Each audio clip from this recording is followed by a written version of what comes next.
Okay. I think we are going live. I forgot it's like one button press this time and not two. They seem to change that. Okay. There, I got the message. Oh, cool. Notified people this time. Yeah, that's kind of useful.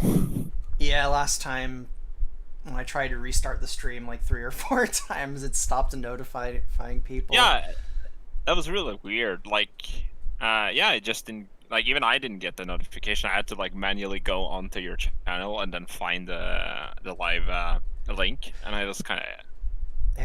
And yet, despite that, we somehow had our largest audience ever last time. We had over 50 people. That was kind of cool. I mean, we lost some of them when I had to restart the stream, but I guess we will wait for some people to filter in, and then we'll start after there's.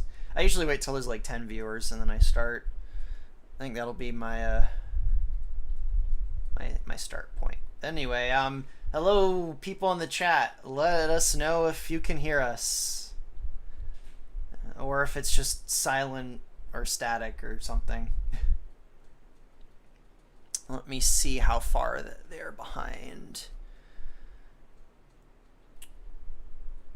Yeah, okay, well, according to OBS, they should only be like 5 seconds behind us. This might actually be the shortest delay we've had in a while. Hopefully it lasts. Yeah, let's cross our fingers. We'll cross our fingers. Yeah, I have no idea how long this stream will last before my internet craps out. It seems to be a pretty consistent pattern that it lasts for like 15 to 20 minutes and then it just dies. And then I restart the stream 2 or 3 times and it dies, and then it finally like works for an hour and a half. So all right, we hit over 10 people. So yeah, we tried to do this stream, was it last Sunday? And then yeah, we decided not to. And then we were actually going to do this yesterday, and we decided not to. So we're doing the stream today. And we're thinking of doing smaller streams, but maybe a little more frequently. Maybe once every week or 2. Yeah. So we're probably going to try and cut this off at like 2 hours. Unless for some reason, like I said earlier, unless we like just completely lose track of time and feel like keep going, we'll probably cut this off at 2 hours. Yeah, I think that's the best. Just to kind of, because I did talk to some people on the Discord, like I told you before we went live, and I know that a lot of people, they want to listen, but we tend to go on long tangents, which increase the watch time a lot. We probably still will go on tangents even with shorter videos. We probably will. We probably will. But it's much easier if there's a particular part that you're interested in. It's much easier to find that if the stream upload is only like 1.5, 2 hours, right? Yeah. It's like, actually, let me make a note of the time. Okay, it's 2:30 where I live, so I'll try and keep an eye out for 4:30, and then we'll start wrapping things up.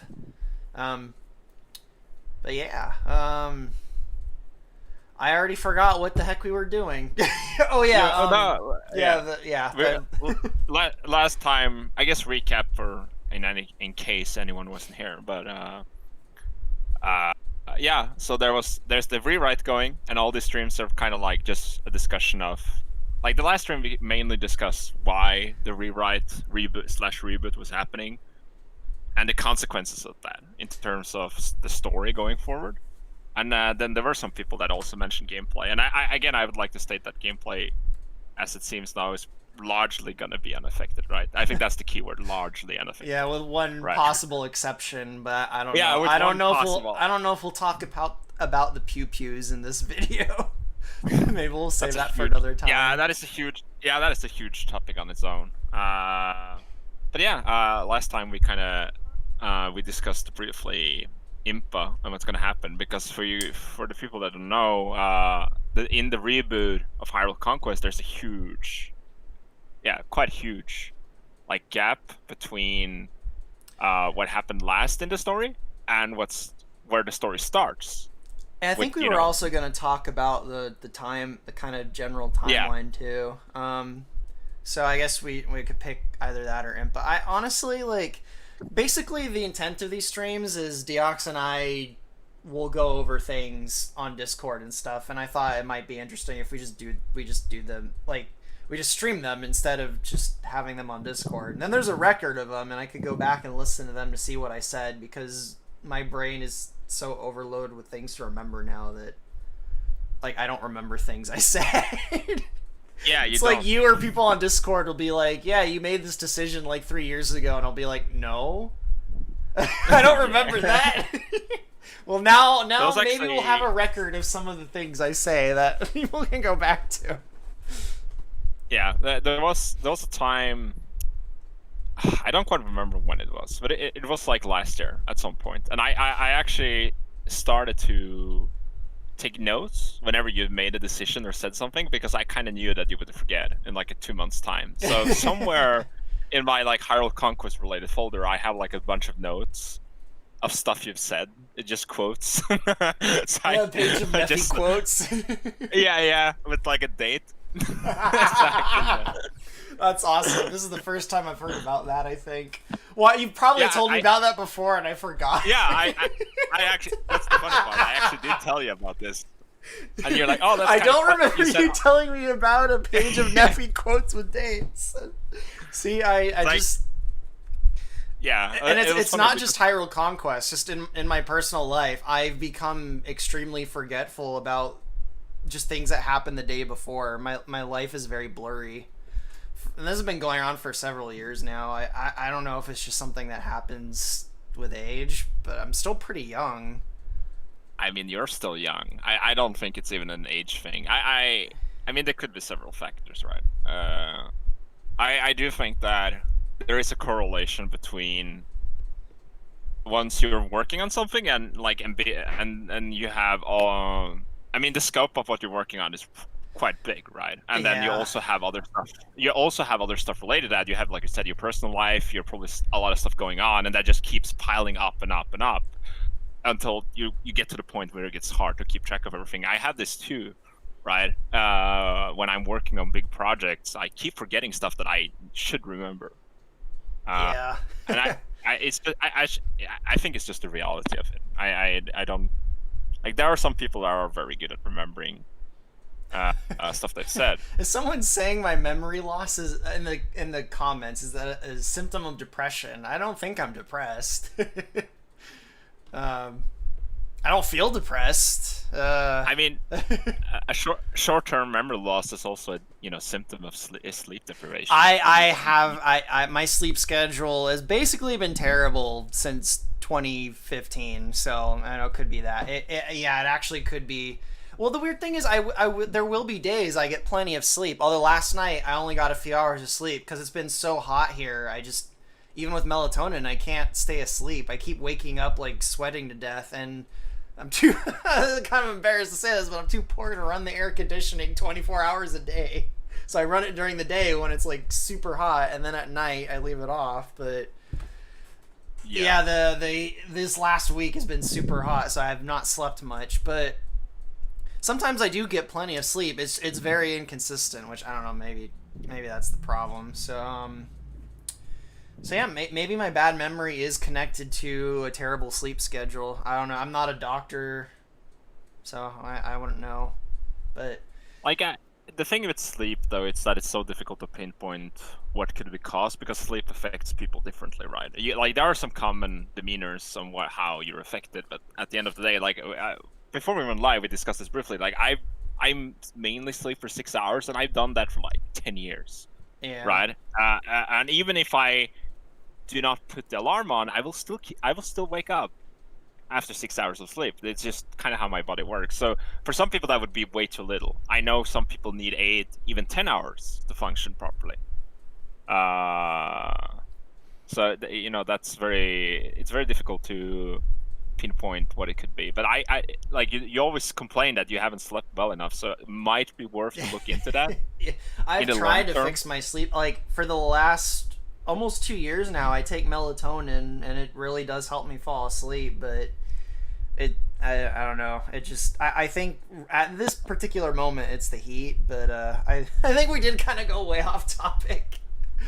Yeah, I guess it's kind of related. We're talking about me not remembering things I've said and stuff. And that was kind of one of the purposes of these streams. But I guess before we go back on topic, I saw someone mention Minecraft Steve. I don't know if maybe you wanted to briefly talk about all the salts from that, because I thought that was really funny the other day, or if you think that's just way too off topic. Or no, I guess you can call it. I think it was funny. Honestly, I checked out the stream where they kind of went in depth about the gameplay, and I'm again pretty happy about it. Looks fun, right? I think a game like Smash Bros, it doesn't really matter who they pick as long as the gameplay is good, right? I think that's the most important thing. It's already a solid game, so if the gameplay is strong, then it doesn't matter. Like, sure, there are some characters that are more cool if they're added. I can admit that, but ultimately it's about the gameplay. And I don't know. I think I'm not going to put words in anyone's mouth, but I have a general feeling from Smash that a lot of people they don't actually play the game. It's more about, oh, my favorite character made it in, right? Yeah. They don't really care. That's historically, that's for me personally. I liked it because a character I liked got put in it, so I guess I could understand that. I just found it funny that we're like in the middle of like a freaking plague, and like the world's economy is collapsing, and like the world is very literally like burning, and just all these people seem to be having complete meltdowns over a Minecraft character being in Smash Bros. It's such a perfect like microcosm of the modern world. Yeah, right. Like when you say say it like that, obviously it sounds very dumb. But I mean, it makes perfect sense. We all kind of exist in our own bubble, right? And we're kind of desynthesized to the world at large. So I mean, that makes sense. Like I personally wouldn't throw a hissy fit about it, but I can kind of get where people are coming from, though. Like, if you're not concerned with what's going on outside of your own bubble, obviously that who gets into Smash is important, right? It's all relative. But obviously, if you kind of take a step away from it and just kind of try to look at it as from a bird's eye of view, it looks really dumb. But I could, that goes for a lot of things, right? Like, why are we complaining about, oh, they ran out of my favorite salad at the, buffet, and on the other side of the world, people don't even have a choice of salad, right? It's the same kind of thing. It's like, I think the term is first world problem. Yeah, it is. But I'm sure that there's an equivalent for every bubble, right?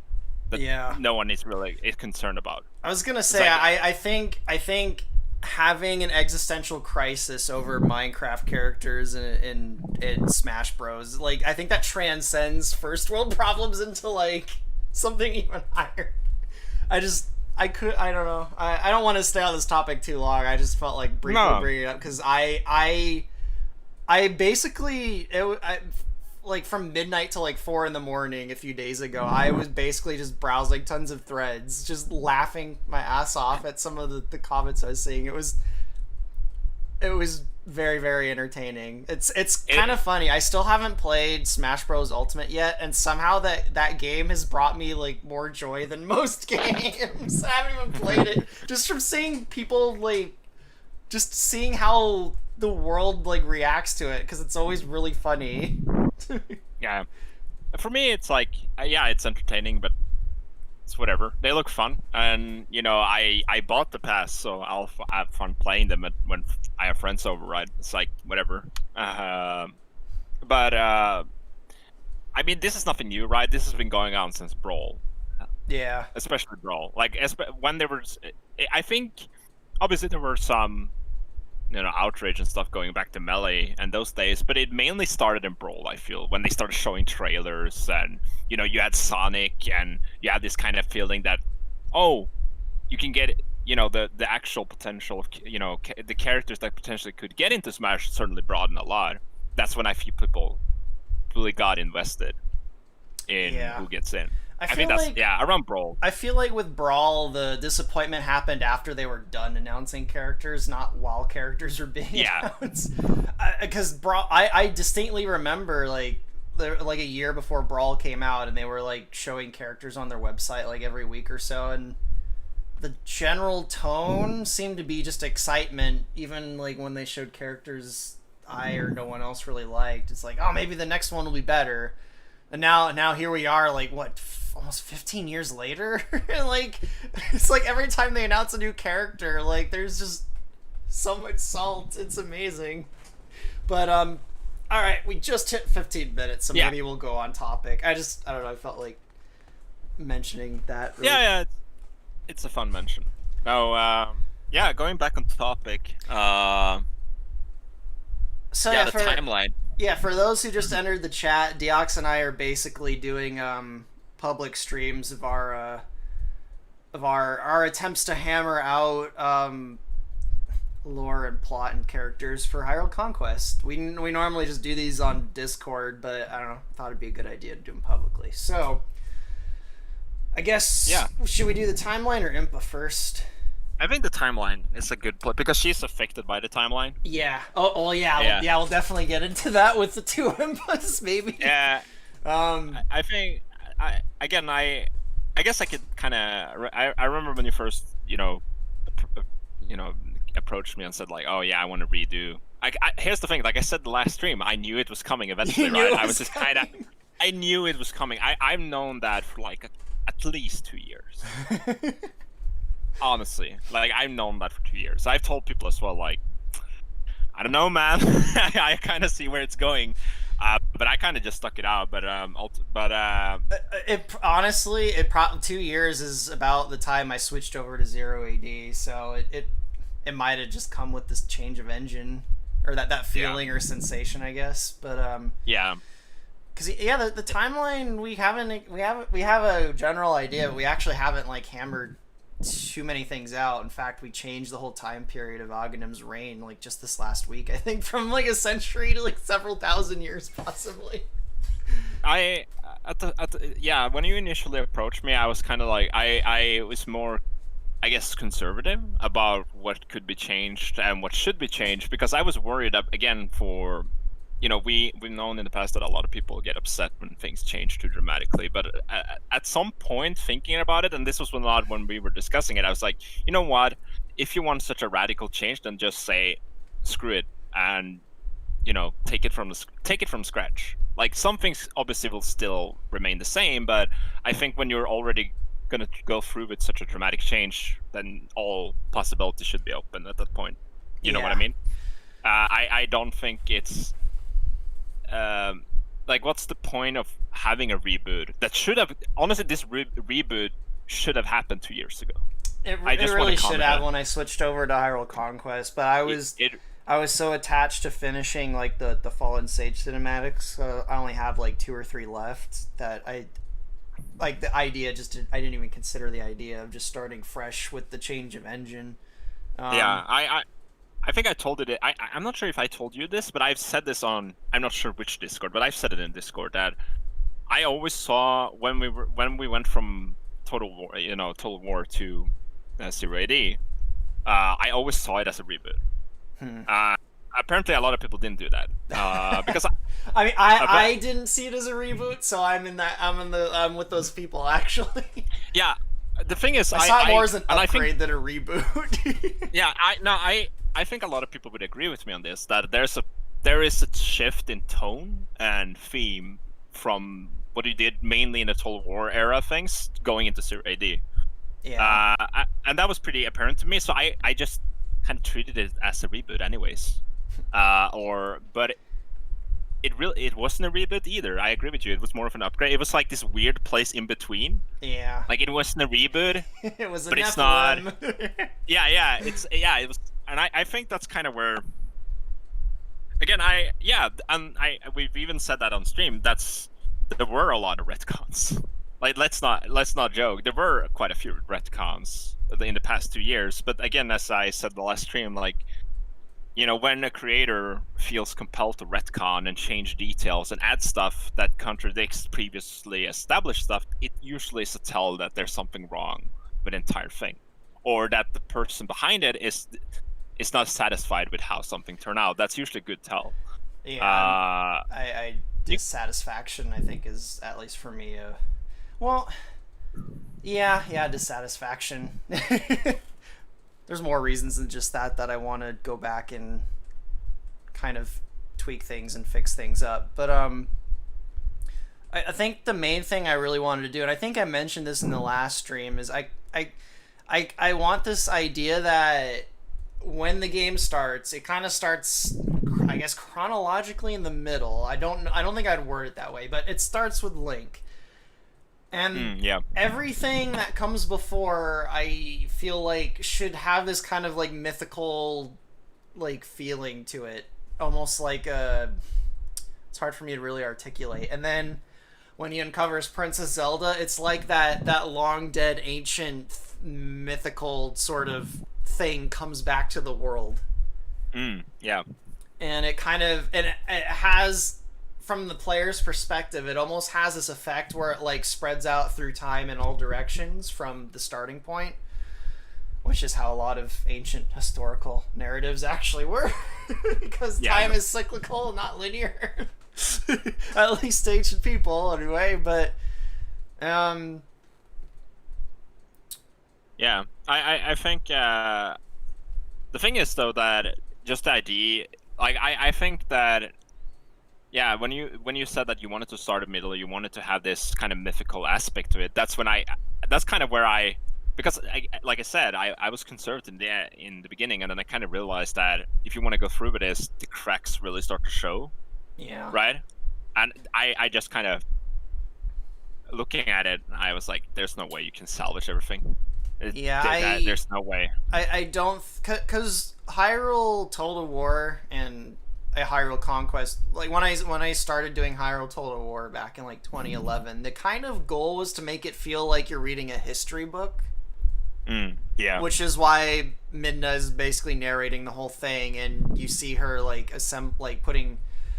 you see her looking through books, and basically the idea was she's gone around collecting history from all these people and trying to create a historical account of everything that happened. But I don't think I want to do that. I don't want to do that anymore. Yeah. Though here's the $1 million question though. Before we leave this point. All right, the $1 million question was it? The $1 million question. Okay, so if we go through with this, like an actual reboot, will you keep the nature of this reboot 5 years down the line? That's the $1 million. I think everyone is kind of like, everyone when they heard about it, it's like, okay, but is it gonna change again? I can't answer that. It depends if I have like some kind of existential transformation or crisis in 5 years. Yeah. Though now that you're in your 30s, that's less likely, I'd say. Yeah, I mean, it could always happen, so.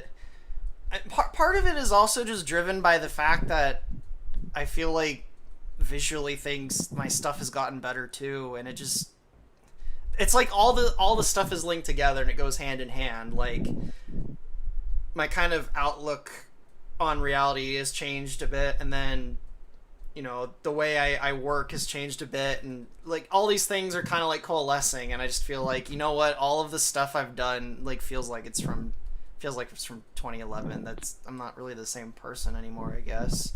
Yeah. But at the same time, I don't feel like that much stuff is really changing. I mean, it kind of is, but it kind of isn't. No, I think, but for the sake of the integrity of it, I think it's better to just accept that everything might change, right? Yeah. I think that's the better approach, because I think it's better now that you've accepted, hey, maybe I want to redo a lot of things. I mean, this right? isn't this. I guess it's kind of a meme. Like you said, it hasn't been the first time. Like when I went from my old RPG games and my comic and I started Hyrule Total War, I drastically changed quite a few things between then and then. Yeah, you did. And I think the reason why you're being called out on it a lot more now is just because there's more people here. Well, yeah, than back then. Yeah, and I guess we'll call it the middle Nephi canon has also been around longer than the first Nephi canon. Yeah. Like Fallen Sage to Hyrule Total War was 2005 to like 2011, so about 6 years. The middle Nephi canon has been around for almost 10 years, I guess. Yeah. There's the old Nephi Canon, the middle Nephi Canon, and now the modern Nephi Canon, and then in 5 years we'll have the postmodern Nephi Canon. Yeah. No, but I think it's a valid question to think about, because the thing is that because your old project, because this is such an old project, you know, it's new stuff and new ideas have been added on top of the old, right? And there's a bit, but that makes sense because obviously it took so much time, right? Yeah, that's part of the problem is how long it take. Like doing all the cinematics for the Fallen Sage took me 4 years. I think, and I think there is some value in accepting that. Hey, maybe I should, you know, do a rewrite, because there you can do a few things that you couldn't before. In the same way, is that now you're aware that things might change, right? So now you can kind of put down some axioms for yourself, right? This is how this is. This is how this works, right? You can kind of establish some fundamentals to keep to, right? And I think I think there's a lot of value. I think that there's a lot of value in that, because you know, I take a good example. In how the Druth have changed. Oh, like yeah, they're probably one of the biggest examples. Yeah, obviously they're just over the past decade. Just imagine how much they've changed, and obviously that's a product of things taking. Honestly, I think I know what actually was the nail in the coffin and made it so it was just a matter of time, and you probably know it too. It's when I was convinced Santa Claus exists. That's when everything changed. When someone convinced me that Santa Claus was real, I'll word it that way and leave the audience kind of confused. That's when all the light bulbs went off and my perception of my own work changed. Yeah, but again, like, that's an aspect of, like, you know, the concept of, you know, the Druth in Nephi Canon is old, right? It's very old. Yeah. And I obviously it's probably difficult for you to imagine, but if you go back to like 2011, can you imagine still doing this now, right? I don't know if you had that idea back then. Like, if you'd still think, oh yeah, I'll probably still be working on this, you know, 10 years in the future. I had a feeling I would be working on this. In fact, it felt even worse like 5 or 6 years ago, because I had even less time to work on things, because around 2015 I was basically working like a full-time job, because, you know, my Patreon was pretty low, and I mean, I still feel like that, like I'm gonna be working on this for like the rest of my life, but it definitely felt a lot more like desperate like 5 years ago. I was just like, I'm not gonna finish this. There's just so much things I had planned. So that's why I generally focus on like specific sections at a time. Like I'm doing just the Fallen Sage, and I spent 4 years just doing that section while updating all the models. And now I'm updating all the models again. But yes, speaking of remodels, someone literally just posted in the chat, is it me or does Zelda have a redesign? Yes, I have been updating the models again. I updated Rudo like 2 or 3 weeks ago, and I just finished updating Princess Zelda this past week. I finished updating our model like a week ago, but I didn't have my newer computer for a week because it was busted, so I wasn't able to render her on really good software until just a few days ago. But yeah, I'm kind of focused right now on getting things to look as good as possible so that I don't have to freaking redo the models in a few years. I think a reason why a lot of, honestly, thinking about it, is because there has been some fallout regarding your change in style, which you described last week as more detailed, right? I think there's a reason for that. And that reason is that because you wanted to incorporate new stuff from Zelda, then I think somewhere down the line you kind of, like, I'm just gonna say it, like, let's say the Breath of the Wild designs, they do not mesh with your style that you've been working on. Not at all. I think that's and I kind of noticed that you've been trying to find a middle ground, but I think it's much better. And I've said this before. You should just do the way you want it to be, and screw whatever Nintendo does in terms of just art, especially art. Yeah. And just do your own style, because I think everyone would. I think most people would agree that's the better way to do it. Like I think people are fine with you taking canon characters and reinterpreting them, and keep stuff that you make them like recognizable. But at the end of the day, they should look like they belong in your reinterpretation of Zelda, right? Instead, I think everyone agrees with that on that. This is why I was so. I really wanted you to change Mipha, back then, because I was like, this doesn't fit at all. She might get changed a third time. But I might mess with her face again now, since I'm like updating everything. Yeah, it's mostly the faces I'm updating. Yeah. I'm tweaking some other things, but it is mostly the faces that I'm updating on characters. I don't like anime. I'm sorry. Yeah, but that's fine. It's just I think as long as you keep a consistent style, and when, let's say, you see a design from a Zelda game that you like, you can reimagine it in your own. And I think that's a win-win situation, right? Yeah, that was actually what I was working on briefly before we started the stream. I was going through possible IMPA designs. More broadly, I was at some point in the game, one of the arcs, all of the sages are gonna basically have their Ocarina of Time designs, and I was trying to figure out what point that would be. But that's a little bit off topic. Yeah. But No, but I know some people don't like Tetra's redesign on her face, but I think she's a good example of what I'm talking about. Is that you've taken what is obviously design elements from various canon Zeldas, right? And then you reimagine it in your own style, and I think that's a good example of what I think would be the best, right? Yeah, I've gotten extremely mixed responses to both my Rudo and my Tetra model. Some people are just like, wow, the faces look awesome, and other people and other people are like, no, it looks too realistic, I don't like the face. Like I haven't gotten a consistent sort of response, so I'm just going with what I prefer. I think there might be a couple of reasons why that is, and I think in Tetra's case, I think people are attached to the old design. It's a design they've seen for a long time, right? So the funny thing is the face for both models it's the same. It's modeled after the same person. It's just the new ones. I put more detail in it. It's literally the same model. Like I don't even know who the person is. It's some girl for some shampoo brand or something that I'm like, you know what, that looks like Princess Zelda to me. And I use the exact same image of a face for my orthographic for the face for both models. I just went into more detail and made the eyes a tiny bit smaller. I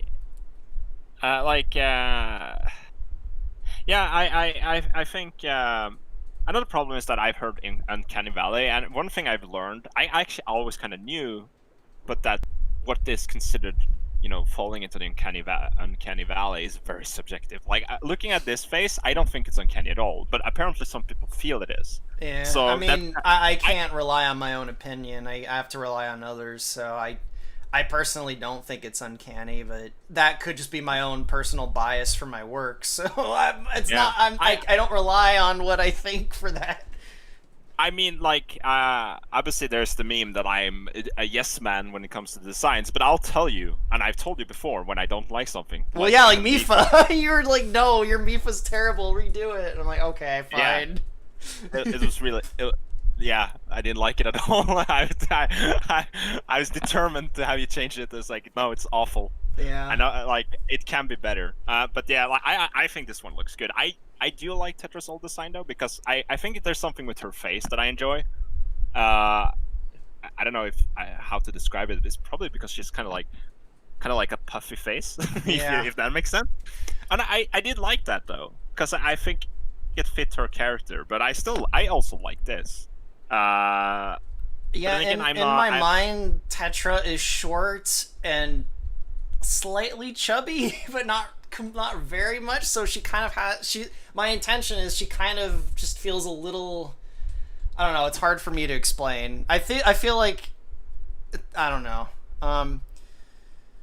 Well, another one of my goals with Tetra is I wanted her to feel like really youthful, but like her mannerisms aren't childlike. Yeah. I guess it sounds kind of corny, but I always wanted her to have the sense that like she's wise beyond her years, so to speak. She's supposed to embody wisdom, after all, which she doesn't in most Zelda games, which bothers me a bit. Well, I think the glowing eyes help with that kind of otherworldly thing. Although they're not glowing in these wonderful or terrible images I have up right now. I think again I don't think I think I'm more open to it because you've already said, you know what, I'm going with this kind of reboot. I'm going to redesign stuff the way I want it to look, right? So I'm more or less, I don't have a problem. I think that makes perfect sense. Like, hey, I don't like the way I did it. I have a new vision that I want to implement, so I'm going to do that. And I think that's a good idea. Ultimately, you should like the stuff you're working on. Like it's not going to end up. It's not going to be a good product if you don't enjoy it, right? Yeah. It's like that's that's why I was having a crisis earlier this week about Labyrinth. I'm like, yeah. People say that for another time. Yeah, that's another topic. But yeah, since we're on this topic of models, I think I've said it before, and I'll say, and I probably will say it again. I screw what Nintendo does. I don't understand in terms of art style why you should care, really, because they've never been consistent, right? They've never been. No, so, they have, but I've never felt like I need things to look like any particular Nintendo art style. The closest was Hyrule Warriors, because I actually thought Hyrule Warriors looked pretty decent, yeah. And that's kind of what I actually tried to emulate when I first started redoing the models back in like 2015. I kind of was like, you know what, I'll kind of use Hyrule Warriors as the basis for the style, but now I'm just like, I don't know.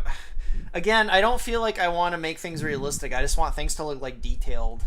Yeah, like, yeah. You can like as an example, like I want you to be able to see like the little hairs on the eyelashes and the eyebrows, just little things like that. Like you can see like the detail on the teeth and the gums when they open their mouth, just things like that, or you know, like blemishes on the skin here and there, things. I don't know. The thing is, I think it's more interesting rather than emulating a particular style. I think it's much more interesting to see a Zelda character reinterpreted in a different style. I think that's much more interesting. I always enjoy, since it's related, right? I always enjoyed fan art that had its own style and reinterpreted like Zelda designs rather than emulating a particular game style. I always thought those pieces were more interesting. I know people disagree on this. I know, especially in fan art, that is it's a highly contagious like point. And you see this everywhere, not just in Zelda, but like any fan art, there is the crowd that wants fan artists to emulate the official style, and there are people that are like, no, that is dumb. You should, do it in your own style, and it's a highly contagious point. But I'm in the camp that I think artists, should do stuff in their own style. I think it's more interesting, and I think there's a more artistic merit to it, if that makes sense. Yeah. Because you take something pre-existing and you kind of make it your own in a way, but it's still, you're basing it off something else, and I think that's more interesting. And I think that, since you're doing this, you should just keep doing it, honestly. And sure, some people won't like it, but I think if you keep doing this style in the following, in the coming years, I think people will warm up to the idea, or at least new people will come in and they will like, oh, this is consistent. I like this, right? I hope so. I think that I think that's the best course of action. I might be wrong. Feel free to ping me in a year, but I think it's a good idea though. And but I know it can be hard because you're kind of notorious for not being satisfied with what you do, right? Nope. So you know. No, I already just know the memes. Like in 2 or 3 years, I'll be dissatisfied with, the models I just did. Like I know. I have mean, the curse of Alan Moore, I guess.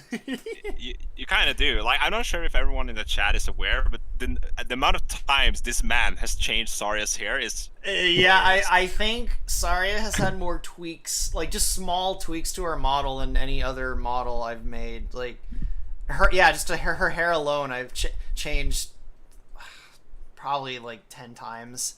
The funny thing is, I have not changed her face once since I made that model. It's everything around the face. But I think when I get to making Saria's model for Unreal, I think the face is the only thing I'm gonna change. Yeah. I think I'm satisfied with everything else about her design right now. It's just the face I'm gonna probably change. I think the Saria example kind of shows two. There are two layers to that example. It's like one layer is that it shows that you're incredibly perfectionist and you will like probably never be satisfied with whatever you do. I don't think I will ever be 100% satisfied. It's the problem of platonics. Like I have this image in my head that I can see so clearly, but it never ever translates into reality perfectly. There's always something off. And it's like, no, I see Saria in my head. It's not working. Like, it's the problem of platonics, and I just I guess I have a personal issue where I can't accept the fact that I can never perfectly replicate the platonic form. I can't. Well, that's the point of platonics, is you can't. Well, that is admirable, I think, but there's a way you can kind of you can kind of do both, and that's the another part of the Saria example is that like you said, you haven't changed her face, and most people would not know that you've tweaked her model that many times because the style has been consistent, right? You've tweaked it, and you've changed it so that it's more technical, but the style remains the same. So most people will not see a radical difference, and I think that's the best way to do it, is that you decide on a style that you like enough that you can keep tweaking on it without people noticing too much, right? I think that's the win-win. I had tweaked Tetra's model several times. Like if you watch all the cinematics for the Fallen Sage, every 2 or 3 missions, you'll notice changes on Tetra's model. Like most obviously, look at the way her hair looks in the first Fallen Sage mission, and look at the way her hair looks in the last one when when they destroy Amonis or whatever. Like, you look at the hair, it's not the same. Her model subtly changed. Also, in the first mission she shows up, she doesn't have any tear ducts, and then the last one she does. Yeah. Like, I made small tweaks to her model, and then I was like, when I go back and I re-render the Fallen Sage cinematics, I'll re-add the tear ducts and everything. But now I'm just like, I'm just gonna redo her whole well, in this Tetra model, I didn't just redo the face. I literally remodeled the whole thing from scratch, including her outfit and everything. The only thing I didn't remodel was her actual body, her arms and legs and hands and feet. Yeah, those are all the same, because one, you don't really see that. You see her hands, but there's no nude scene in Hyrule Conquest. So I didn't feel the need to remodel the base of the body, but like I just completely and funnily enough, you were saying earlier about just going with a fan redesign or reinterpretation. I felt like her teal underdress looked so good. I'm tempted to just discard the Ocarina of Time part and just have her wear the teal dress. I think it looks better.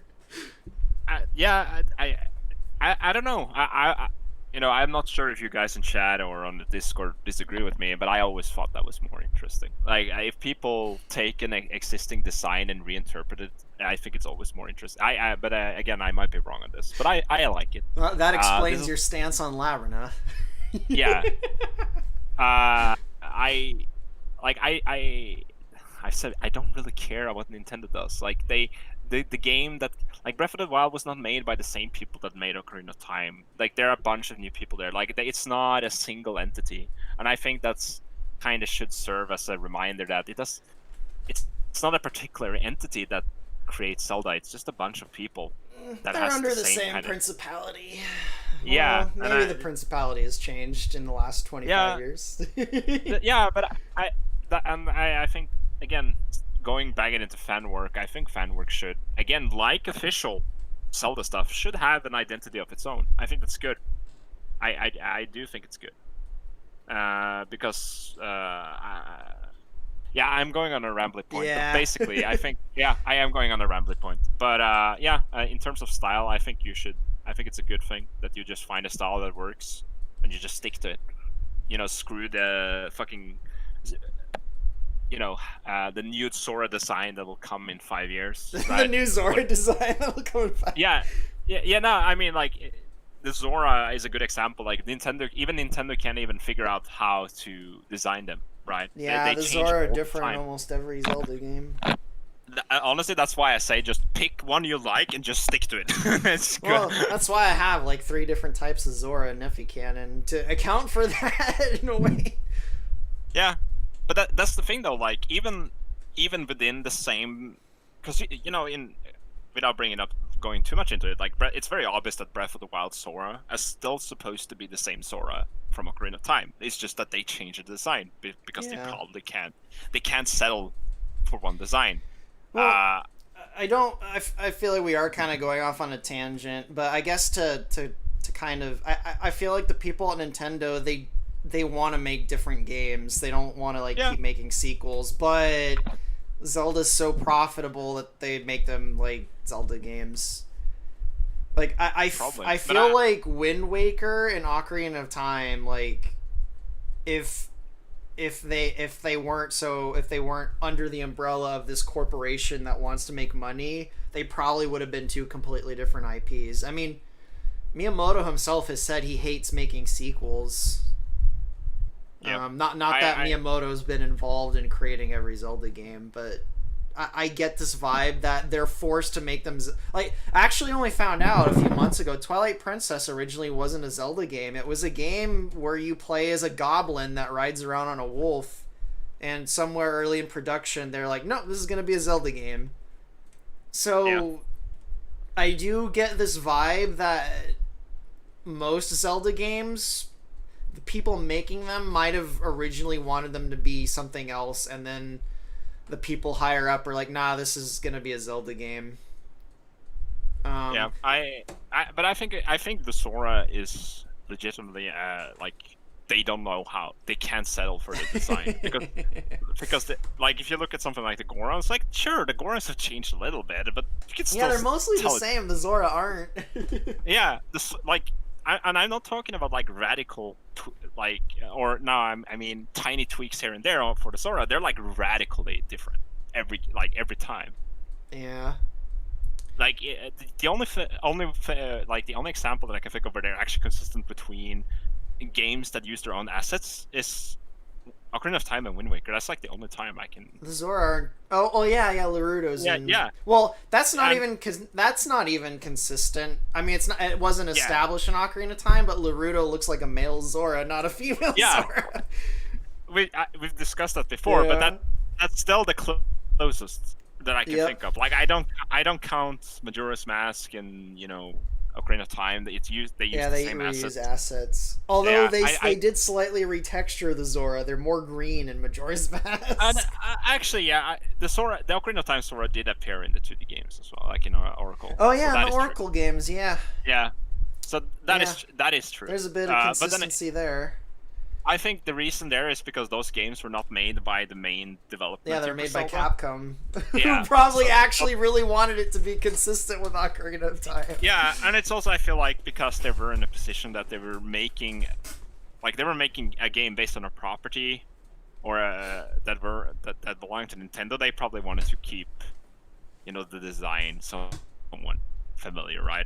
That makes sense. I would do the same, right? If I was, tasked with developing something for a pre-existing IP, I probably would want the game to look similar to their previous stuff in some way. So that makes sense. But within actual Nintendo produced Zelda games, it's like Wind Waker and Ocarina of Time, and then you have, Twilight Princess, which radical design, and you can tell from the concept art that they had a lot of different designs that they wanted to try out. Yeah.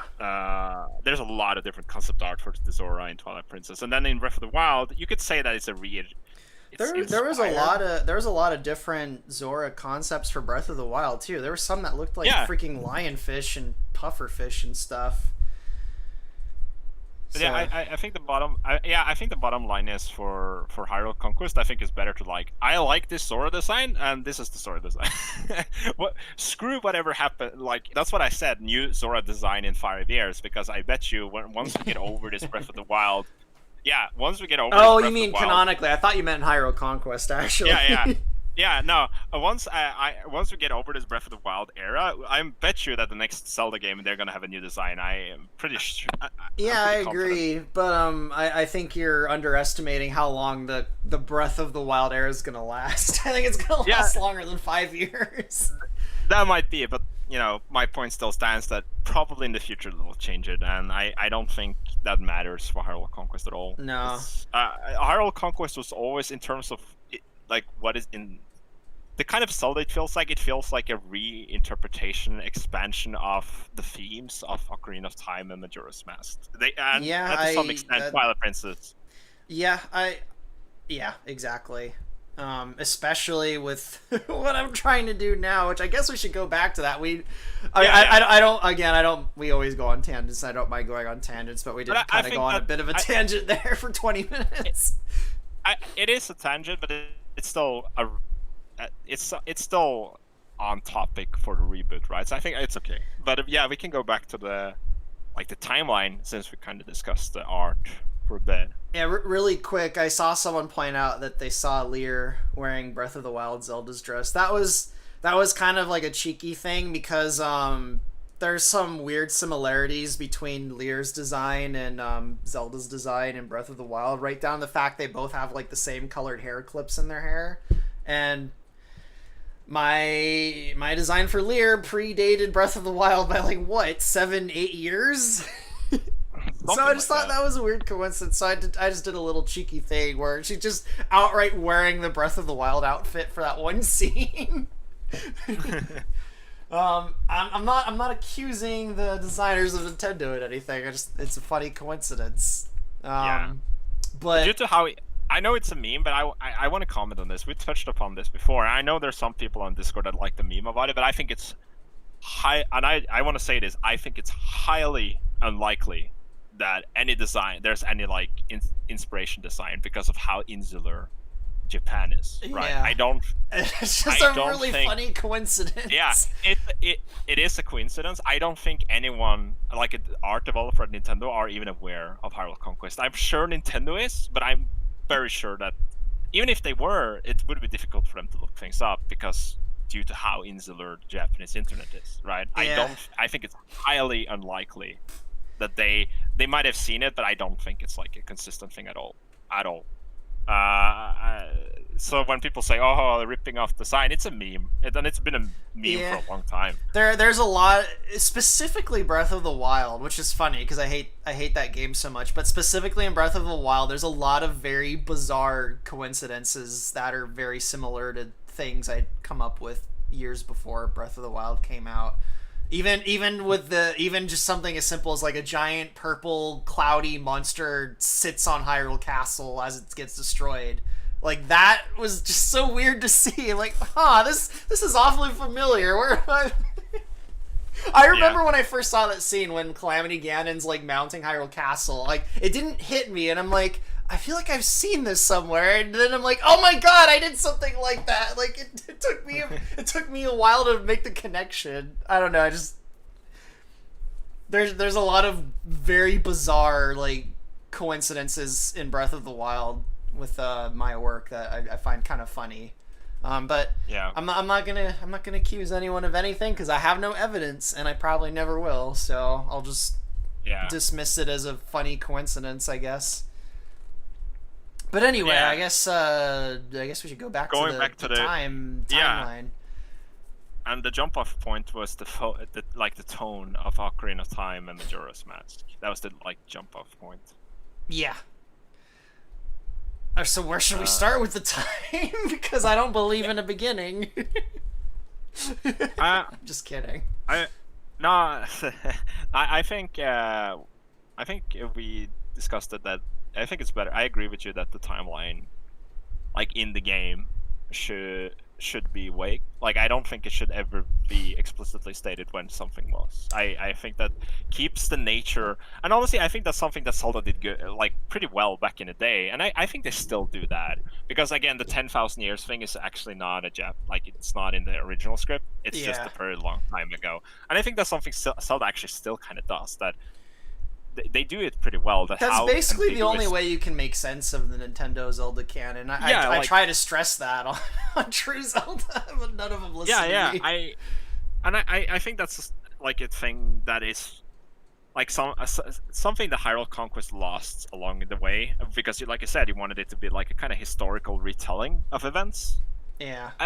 I still think that is cool, but you know, if we want to talk about keeping the theme of Zelda consistent in like Hyrule Conquest, and I think that keeping time vague is the way to go. I think in terms of chronology and like chronological accuracy and records and stuff, I feel like things are probably more explicit after Zelda returns to the world. It's basically everything before Aghanim's reign that has basically just become myth and legend because he's done so much damage to the historical record.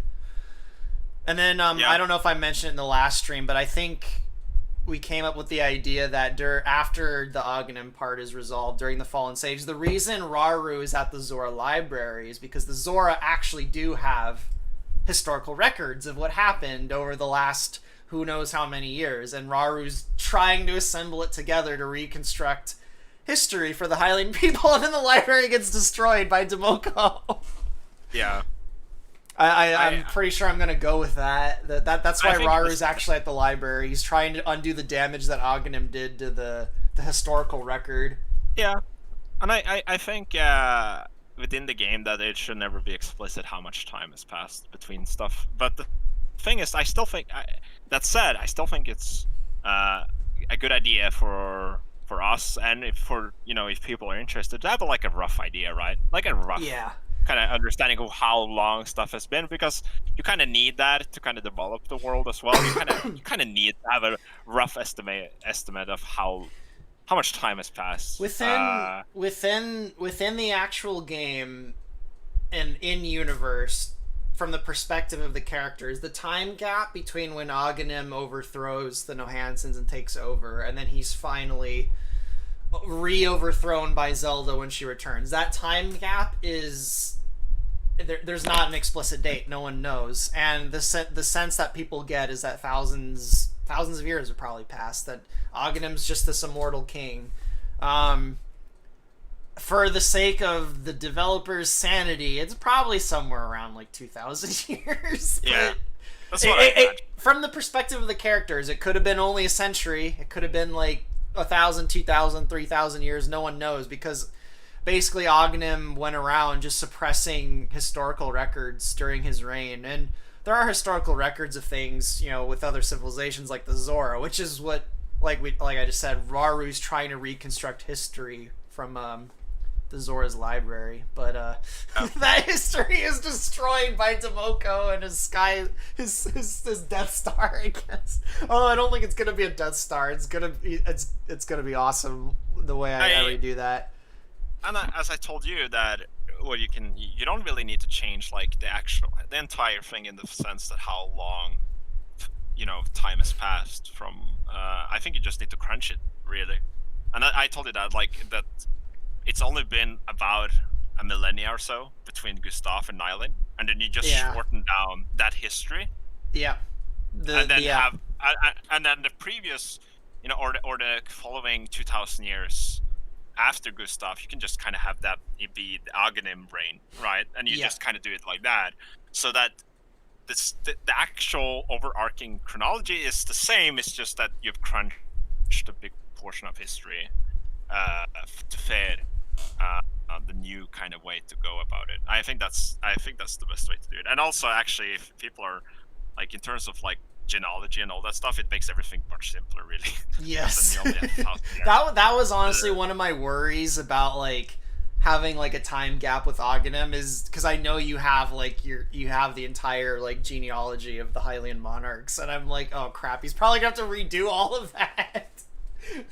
Now I just crunch it, you know. Crunch it, yeah. I take Nyland's generation and I just drag it on top. If anything, it would be the Roams and the Zoras that have a longer, more monarchs in between, I guess. Yeah, those are the only ones, but that's not a big thing. Like, honestly, the genealogy is not even like the big, the big nuke. The big nuke was the time, like the actual chronology I was working on. I didn't finish it. That actually had like dates for every single thing. I mean, they could still have dates if you want, if it makes things easier. Yeah.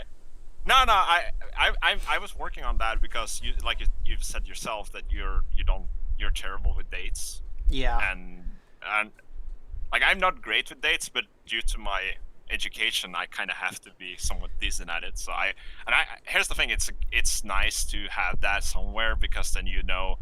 You don't fall in that, or you don't end up in that position like, oh, this character is supposed to be this old. Crap, right? Which happened with me and Colin a few weeks ago. Yeah. I had plans for Colin, and then I'm like, oh wait, he's actually only like 2 years old at this point. Oops. Yep. That's why having those dates and kind of have that in the system somewhere is a good idea, because. It's always awkward when you mess that up, and that can actually, let's say that we didn't have that written down right at all, and you actually go about and animating in a cinematic. I'd be no better than Nintendo, yay! Yeah, and not even that. Let's say you do a cinematic and a mission, and now you're like double screwed because now you have to go back and redo that if you want to change it. But that's also then you sacrifice a lot of time and effort for something that you could do. Something else that you could do, right? And then you get in this awkward position, and then people will notice. They're like, "Wait, what happened? You had this entire mission. Where is it?" It never existed. You don't talk about that mission. What are you talking about, guys? What are you talking about? We're only a mission. We're only a mission 5. We're not a mission 7. So it's like, I think that stuff is still like. Yeah, I still think that stuff is good to have. This is why, but I don't mind nuking it though, and this is what scared Odysseus. Remember that Odysseus was so scared of me because he asked me, you know, when you redid the Hylians and stuff, and he was all up in arms about it. He asked me, it's like, yeah, but what do you think, Deox, when he redoes everything? It's like, and I told him, like, I was kind of in a half jokingly mood because I told him I have no attachment to my work. If I have to throw it all out, then I'll do that, and I'm not gonna be mad about it. He was so scared. He's like, "What the fuck?" Welcome to Hyrule Conquest, Odysseus. Yeah. What kind of crazy people am I working with here? Like, yeah, because but it's true though. I don't really have that much attachment to stuff I work on. Like if it's outdated and I have to throw it out, then I'll do that. It's not gonna bother me. I guess I'm like. When it comes to the stuff I work on, I'm like the engineers from Prometheus, where I just like destroy it when I don't like it anymore and try and redo it. Yeah. If I was a deity, I would hate my creations. That's a good thing I'm not a deity. I didn't tell him then, because he would probably freak out if I told him. I'm not sure if it's in the chat, but he would have freaked out because I kind of knew that the reboot was coming. Like I said, like I've known for a while or suspected it would happen. I was just kind of waiting for you to pull the plug on it. I didn't say anything because I was like, yeah, I'm not gonna have any influence on that. That's your call, right? But I kind of saw it coming, and I didn't want to tell him like, I didn't want to tell this is like, yeah, by the way, dude. While I've been working on this and hours upon hours of work, I always had this, notion in the back of my mind, like, yeah, this will probably be, thrown out the window next year. But, like, I always had that. I always accepted that, right? But I didn't want to tell him because he would freak out. Well, like I said, welcome to Hyrule Conquest. Yeah, that's why I'm, again, open to, going into the time and looking at the lore and kind of do it properly because I was prepared for it mentally for a long time. Hopefully this time it's done right. And Well, the thing I'm doing differently this time is I'm running everything by not just you, but like multiple people. Because back in the day when I was like putting down the outline and stuff for Hyrule Total War and the dialogue and stuff, like no one was interested. So I had no one to like proofread my stuff or look over it. And in the last like 2 weeks, like 20 different things have come up that were just shot down by a bunch of other people that I'm like, oh, okay, that's a bad idea, never mind, let's think of something different, which we'll try and get to the Impa one in this stream at some point. Funny point you mentioned that, because I have back when we I guess it happened naturally, but back when I started helping you edit and the dialogue and stuff, I actually went through every mission and I laid out all inconsistencies. You probably told me this, but I don't remember. Yeah, I would actually be curious to read some of those notes. I should have that on my old drive because I put it away. But yeah, I have that somewhere if you want to look at it. It's like I'd be curious. But actually, literally today, I was talking with a few people. I think even the Fallen Sage there's gonna be quite a few things in it that are removed and added. We talked about Nabooru and getting rid of the Wizrobe in it. Yeah, the thing is, and I tried to stress this, that I was kind of like, and that's why I was kind of conservative in the start when you said this. I want to work off this idea that I've had for a long time, with this, mythical sleeping Zelda, right? Yeah. And I did, and when I heard that, I was like, oh, that's cool, but holy shit, this is gonna have huge ramifications. Yep. Like, probably ramifications we haven't even thought of yet. Oh, yeah. And and that's kind of why I'm like, okay, but are we gonna do this or not, right? It was kind of that. That's why I was kind of conservative. It was like, holy shit. Though I think if we go about it with the right frame of mind, I think it's okay. But I think it's important to tell people that it's not, thinking of it as a retcon is probably selling it short, and I think it's better to call it a reboot, and that's kind of what we should kind of call it, as like an actual reboot. Hyrule Total Reboot. Yeah, Hyrule Total Reboot. No, but the thing is, it's more digestible because you're telling, hey guys, I did not like how things turn out, and I want to start from scratch with the new engine and everything. I think that's a lot more, digestible. Yeah, I think what finally I probably mentioned this in the last stream. What finally convinced me to just like kind of go fresh was when I got this new software to render stuff in, which the renders I've had in the thumbnails are from that software. But in order to get my animations and stuff into that software, I basically have to redo like the skeletons and rigs for the models, and therefore I have to redo the animation. So I was kind of having a bit of a crisis. Like I can't port all the cinematics I've done into this new software. It's not a simple process. There would be a lot of work involved in getting the cinematics into the new software to render it so it looks better. And then I was like, you know what? I'm gonna have to do a lot of work just to do that. I was like, I might as well go back and just fix up things I didn't like while I'm getting all the stuff compatible with the new software to render. And it kind of ballooned into not just redoing the animations and models and stuff, but just the story and dialogue itself too. And then it turned into, you know what, just let's redo the timeline, time scale, and throw in sleeping Princess Zelda for a few thousand years, and now we're here. Yeah. While I remember it, some people actually asked me on the Discord, like, okay, but what the hell's gonna happen to Wiki? I know you're not engaged in it, but I know some people read it occasionally, and there are people that edit it. And yeah, I haven't really said anything because I was still figuring out what the hell to do with it now, because everything might change. I think for the sake of, I guess, a bit of history, but also for the sake of people that kind of want to find old stuff, I don't think we should nuke everything on the wiki either that is outdated. I think it's better to separate it, right? You have like a page at the bottom that's like not, outdated canon or something like that. Yeah, or and then you have there already, if I remember right, there was already something like that on the wiki. I think it was called cut content or something, where I distinctly remember looking on the wiki, it was for Hylia, because Hylia was extremely different like back in 2011 versus 2015, and there was a section where it like detailed the kind of older ideas for her before I kind of changed her a bit.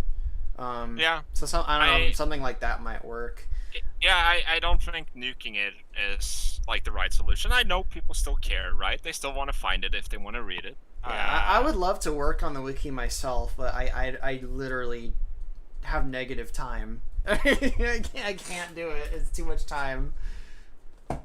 The wiki is something I could only work on when I'm actually like done with everything, because then I could sit down all day and like do things on the wiki. Because I like doing that kind of stuff. I like putting together like even with the guides I used to make for the factions. I genuinely enjoy like putting information into like documents that people can read, like making walkthroughs and stuff. But it's so time consuming that it's a waste of time. It's also very good for world building, because you can go in depth of stuff that you don't probably you're not going to explore that in the game, right? Yeah. Like it's a very good tool for world building. That's why I also ask like random questions. Yeah, hey, what's up with this town? You know that town over there? What's up with that? I think, yeah, because it's fun if people go on the wiki, they look up highland settlements and there's all these towns they can read about. It's great for the people that care about that stuff. But it is time consuming. That's the thing. It really is time consuming. Yeah. And I don't usually I don't post that much on the wiki, because back a few years everything was kind of up in the air, and I don't like putting out stuff that I'm not sure is correct or is gonna be there next year, right? Yeah, I'm very poorly learning the lesson that I shouldn't tell people ideas and plans I have before I like do them, because people yeah, I won't go on that tangent, but no. I don't know, maybe we should get back to the kind of like general timeline. Yeah. I guess I could go through it, and I guess while I go through the general timeline of Hyrule Conquest, there'll be a bit of Hylian mythology and cosmology in it, I guess. So yeah, I guess I'll start from the Hylian equivalent of Genesis. We got the creation of the heavens and the earth and all the worlds in between and above and below. We got Din, Nehru, and Furore, the golden goddesses. The world's created, and then you have the lower beings on the hierarchy, like the first sages, which I might come up with a term other than first sages. I don't know. Maybe I'll stick with that. I almost feel like the first sages should like have their own term, kind of like the Druth have their own term. Something, I don't know. Yeah, I think you can have the first sages and you can have their own and like a term that. Or if I want to kind of go with Greek mythology, the goddesses, and kind of I guess borrowing from Skyward Sword a bit, the goddesses could just be called the old gods. The first sages could be called the new gods. I don't know, something like that maybe. Because the first sages, sure, they've gone through a lot of changes, but they've always struck me as like calling them sages, and I'm sure that makes sense within the context, but it's kind of underselling what they are, if you know what I mean, compared to their modern equivalents. They're like, sure, they were the first sages, but there's something more than just a sage. That's because it's like you were talking about with like saint cults and things like that, like, and I'm desperately trying not to go on a rant about modernism, but part of the problem with there's a problem with the word monotheism and polytheism. That's kind of like a very modern sort of depiction of religion. Like, even in monotheistic religions, like, it's not like there's a single deity and nothing else. There are other deities. You worship like the highest of the high. Like things like in the Western tradition, angels and demons. Like if you go back to the etymology of demon, it means God. Like demon means clever god. Like they're gods. They're very bad ones. So in the context of Hyrule, like you have the three golden goddesses. They are, from their perspective, the highest of the high. And then, of course, you would have beings lower in the hierarchy that, like in real-world religions, would build up a fan base around them, for lack of a better term. Like, the Demolko, he's got the Oka. Like, they are his Yeah. god for all intents and purposes. Even if they don't call him one, like, he's the principle they follow. So, to me, the first sages basically are like pagan gods in a way. Yeah. Or they're, I think to me, they're the watchers from the Book of Enoch. I don't know if you're familiar with the Book of Enoch. yeah.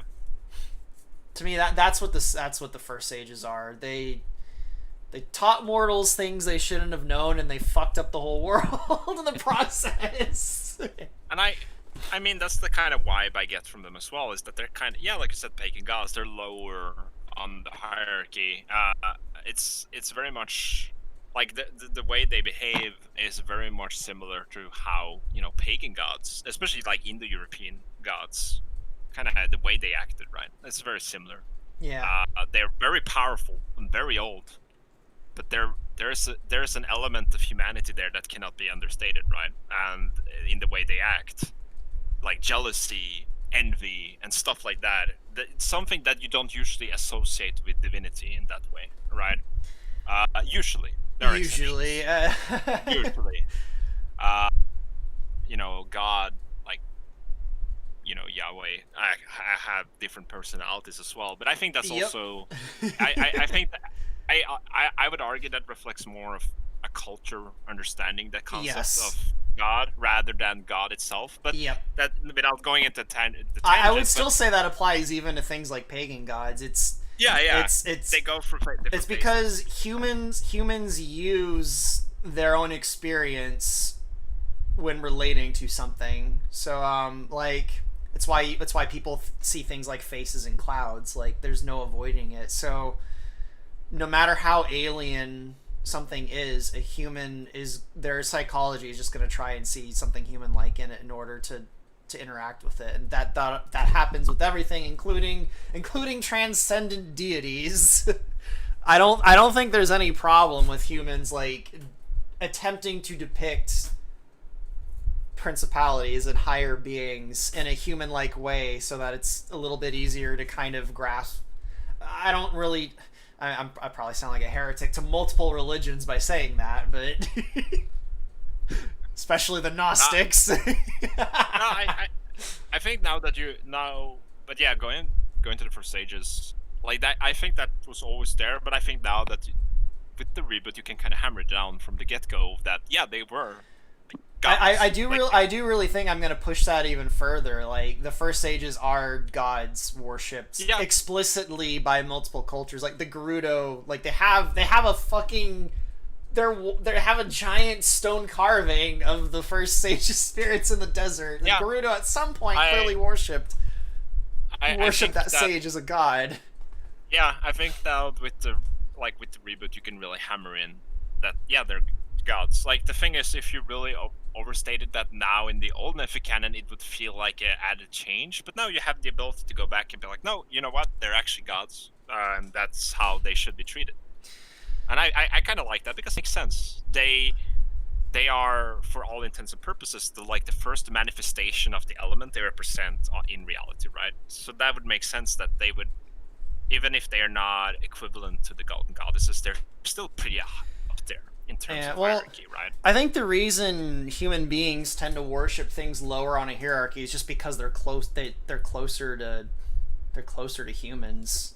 Like Demolko is infinitely more closer to a Hylian than a Hylian is to the goddesses, or even Demolko is, like, at least in the Hylian cosmology. The goddesses are so like abstract that it makes sense that a Hylian would probably, if they allowed themselves to, they'd probably, like you're pointing out, like saint cults. Which I think is what Hylia is too. She's like a saint cult. But anyway, yeah.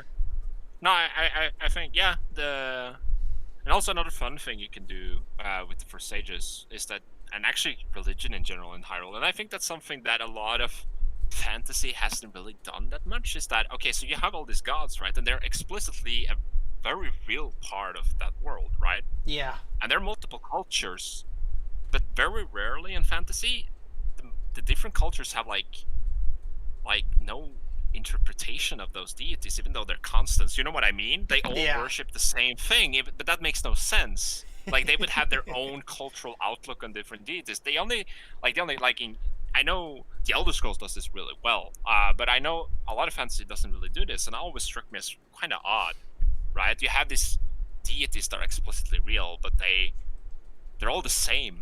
I think it's again, I'm desperately trying not to rant about modernism, but I think that's just because that's the way modern people think. Because modern people are like, oh, this god is not the same as this god from this other culture. They're two different gods, and it's like, not necessarily. There's some cultural differences, but there is a uniting principle above Zeus and Thor. People need to read Plato. Huh? Did you disconnect on me? It also creates. Oh, there you are. It also creates what I think.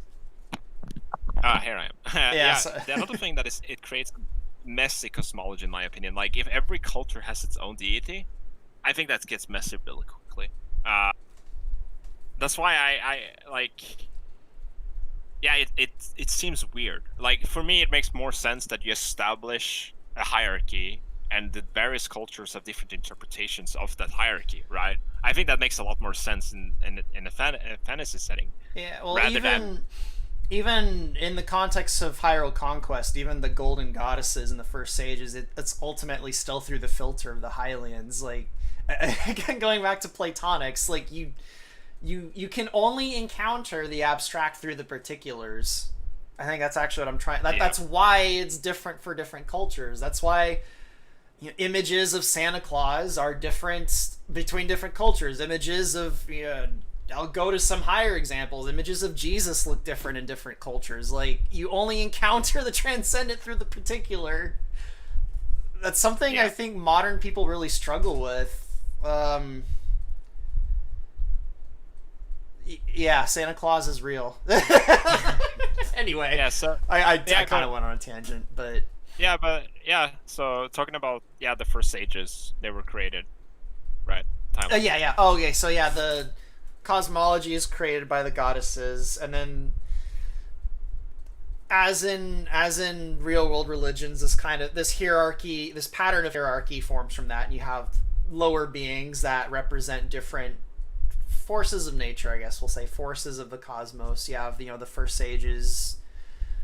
You have things like dragons that are vaguely represent the forces of change and chaos and whatnot. So you got all this going on, and then you have the first sages that basically they fuck up their jobs. That's a nice way of putting it. Yeah. They kind of ruin the tapestry of the cosmology. So that basically hasn't changed at all from Nephi Canon. That's basically exactly the same. Basically everything is the same until we get to Aghanim, with almost no changes. Well, I mean, a few differences, especially time scale. But the fact that Hylia remains a constant is a pretty big change. Yeah, actually, that kind of is. We'll get to Hylia in a bit, I guess. She's part of the quote unquote timeline. Yeah, I think, but the timeline largely remains the same. I think that, but I'm sure that once the intricacies reveal themselves, that there will be things to discuss there, right? Eventually, that's kind of the nature of going about a rewrite. It's like because you don't actually see the entire thing until you get there, and stuff is like. Basically, like there's probably more stuff that's gonna come up eventually. But Aghanim is like the big. I think like the big from Nylin. There is actually more stuff. So unless you want to nerf, kind of like the cultural reach in terms of time that Colin's had, I would assume that Nylin, or at least her closest predecessors, would be more a Colin. In terms of the time. Yeah, maybe I'll even retcon Nylon to have red eyes. Yeah, I mean it's not a retcon, so this is a rewrite. Right? I see people discussing like some interesting stuff in the chat, which kind of makes me happy. You know what? I actually think I have a great example to kind of explain what we were talking about like different cultural depictions of things. I don't know if I'm certain everyone in the chat has experienced this, but like if anyone has ever like been somewhere and they bump into a person they don't recognize, and they start talking with that person, they don't know who they are, and their face has a particular look in your mind. It's like a stranger, you don't know who they are, but then suddenly you're talking to them and you realize you do know that person. From your perspective, their face will very literally transform before your eyes, even though physically their face is not actually transforming. I think that's actually that's a pretty human way of kind of understanding, I think, what we're trying to get at with like deities and stuff. Like, Yeah. like the person's physical face is not physically transforming. Your perception of them before your very eyes is actually transforming, though. Like, humans have a filter that they view the world through, and it affects everything. There's no way to get around it. And that is what I've been trying to say is the problem with a lot of like scientific thinking. It doesn't take that into account for some bizarre reason, even though certain scientific theories like relativity can't work without that. It's so weird. But anyway, now I'm going off on a tangent. Let's go back on topic. Yeah. Sorry. No, I think, the only kind of big, well, it's not really big, but having to crunching the timeline and the dynasty, like the Hansen dynasty, kind of has to account for that. They will probably be a cult. Yeah. I'm considering closely it. related. I feel like they're no longer a call-in by the time of Daphne's and the fourth Princess Zelda, though, and Aghanim. At that point, I feel like they kind of lost the red eyes. I don't even think they might be fully a call-in around Nyland's time. I just feel they would have more. Yeah, I mean, it would be more closely related. This might cause havoc on your family trees, but if Nyland is more a call-in than Hylian, then she probably would have lived longer. She probably would have lived like a century or so. Yeah, but that depends. Entirely on when, like, the kind of age progression happened. Because currently it happened around, around 1,000 years actually after Gustav. That's kind of like around in that particular millennia. That's where people started to live shorter. That's in old Nephi canon at the moment. So I think you could still say that by the time she's around, maybe you could have. Maybe it could be written in a way that, she lived a bit longer, but not like centuries, right? Yeah. Because maybe like a century. Yeah. In the chat, number names. So like how the Earth looks flat but isn't. Yes, you are on the mark. You're on the right track. That's why I always say the Earth is flat 90% of the time. Yeah, that's why flat earthers are both right and wrong. They're wrong because they have like this intuition, but they're trying to like put materialist categories on it. It's like, no, the perception of the Earth is flat. It's not physically flat, but it is to your human senses, and that's more useful and real to you than the knowledge that the Earth is a globe. But anyway, I'm really trying not to go off topic. I just saw that in the chat and it made me happy. I feel like some people are like, they're kind of getting what we're saying. But anyway, the craziness. So yeah, the first sages, they screw everything up, and it also looks like YouTube just screwed up. We made it an hour and a half without any connection issues, but yeah, that was pretty good. Guys in the chat, let me know if you can still hear us, because on my end, YouTube just said it disconnected. It didn't even give me an error or anything. It just outright just said no data and disconnected. And I'm not seeing anyone in the chat. We might have disconnected.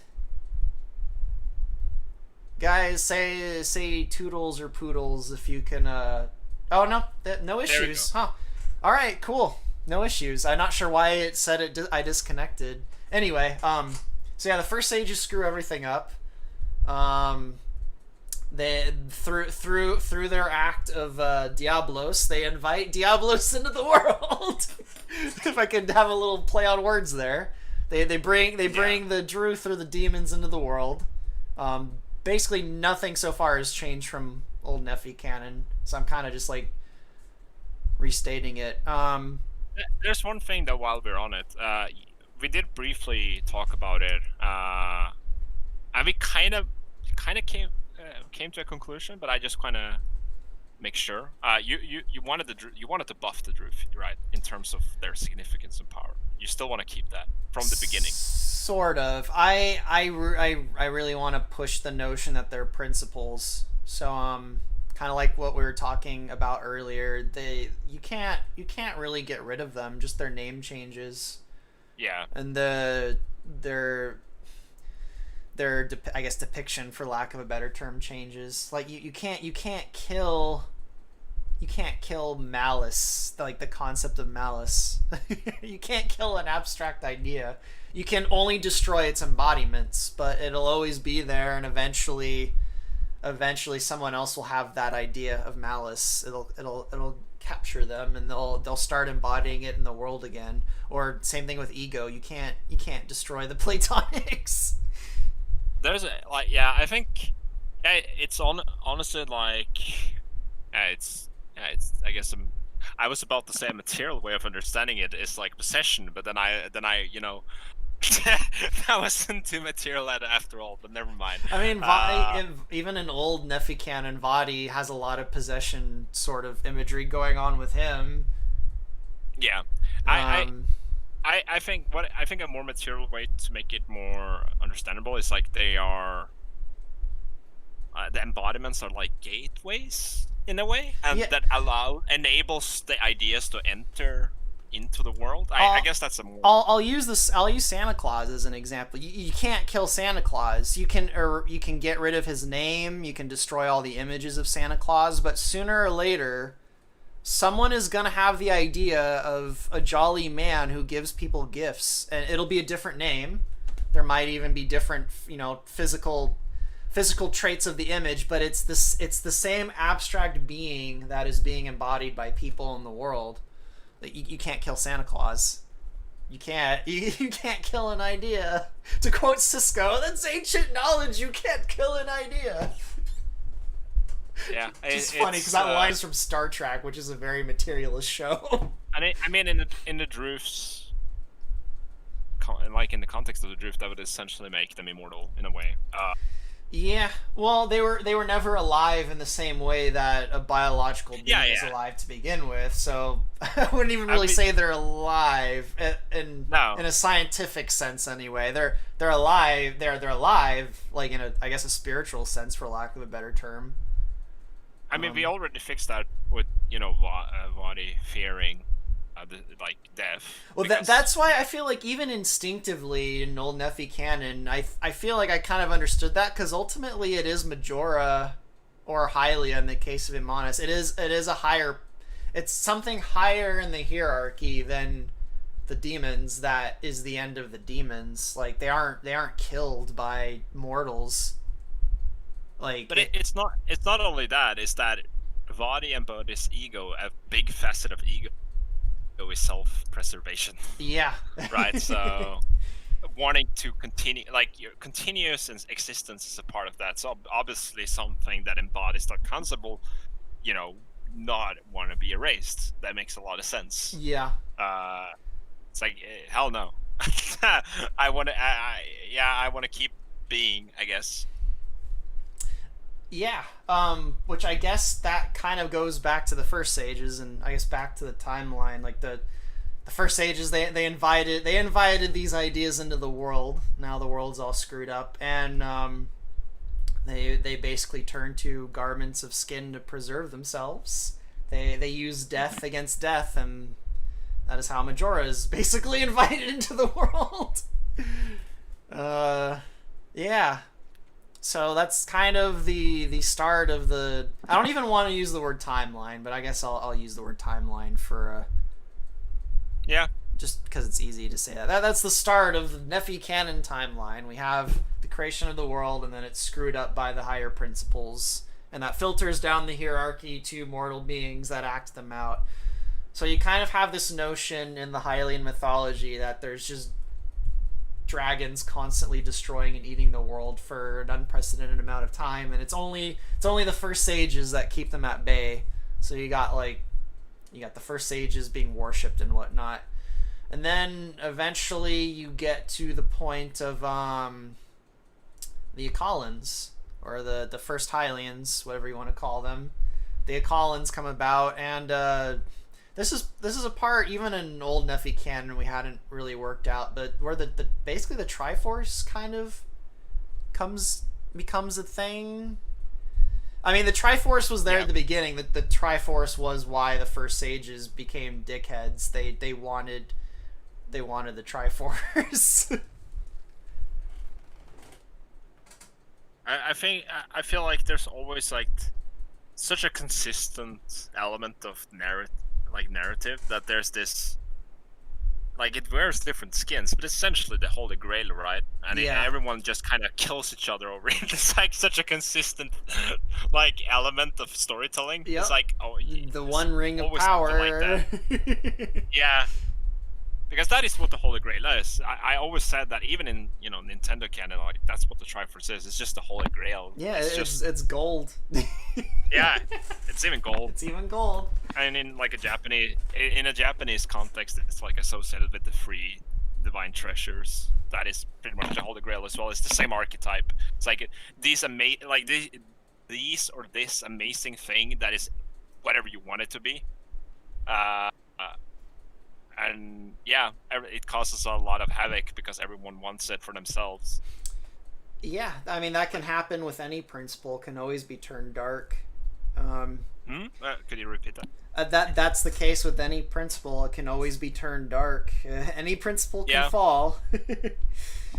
I wonder if that idea initially arose from something trivial, like way in primordial, like in a primal sense, like a few guys fighting over a chicken bone or something. I would imagine.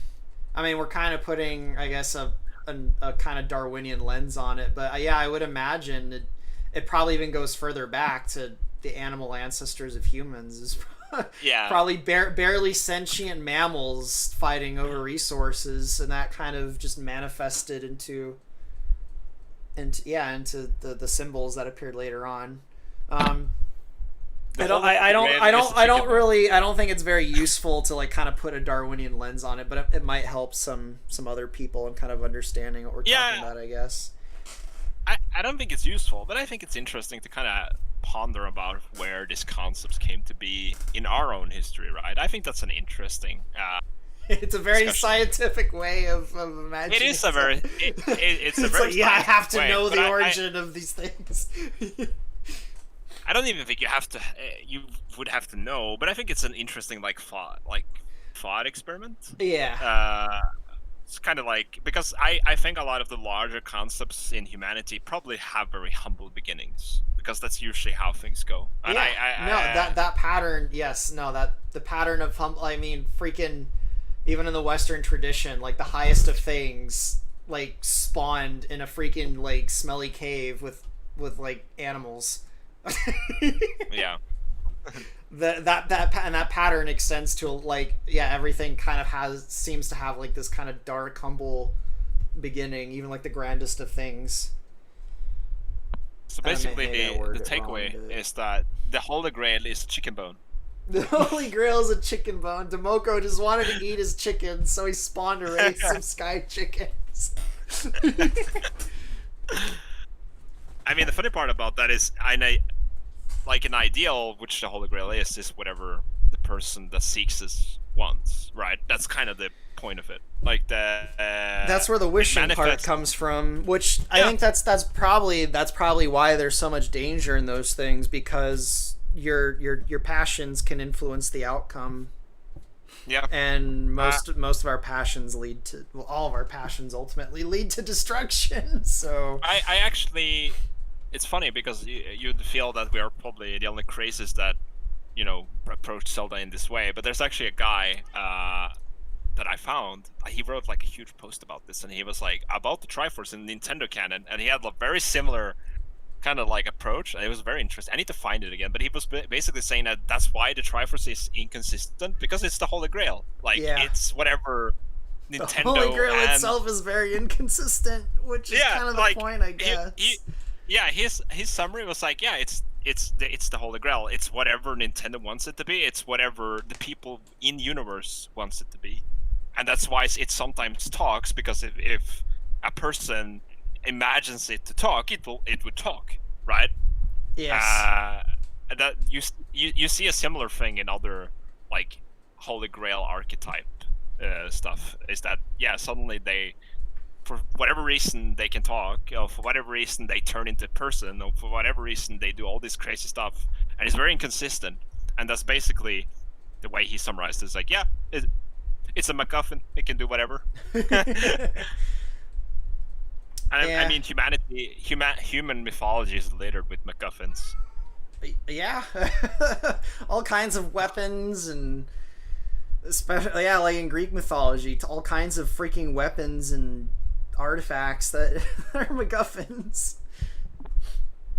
But going to the timeline, like you said with the Uka and the Triforce, that part was never fleshed out, but I don't think it needs to be fleshed out either. I think like having it kind of leave it ambiguous is sort of interesting. I suppose. Right? I feel like it was still a little too ambiguous in old Nephi canon, though. Like, I don't know if we talked about it or I talked about it with other people on the Discord, but I'm pretty certain like a week or 2 weeks ago I did propose this idea for how the Oka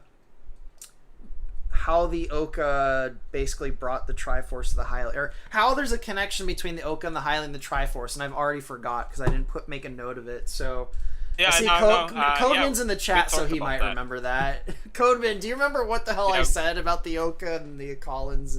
Or maybe you remember. I don't know. Was that you I was talking with? We talked about how the Moko and the Uka wanted to...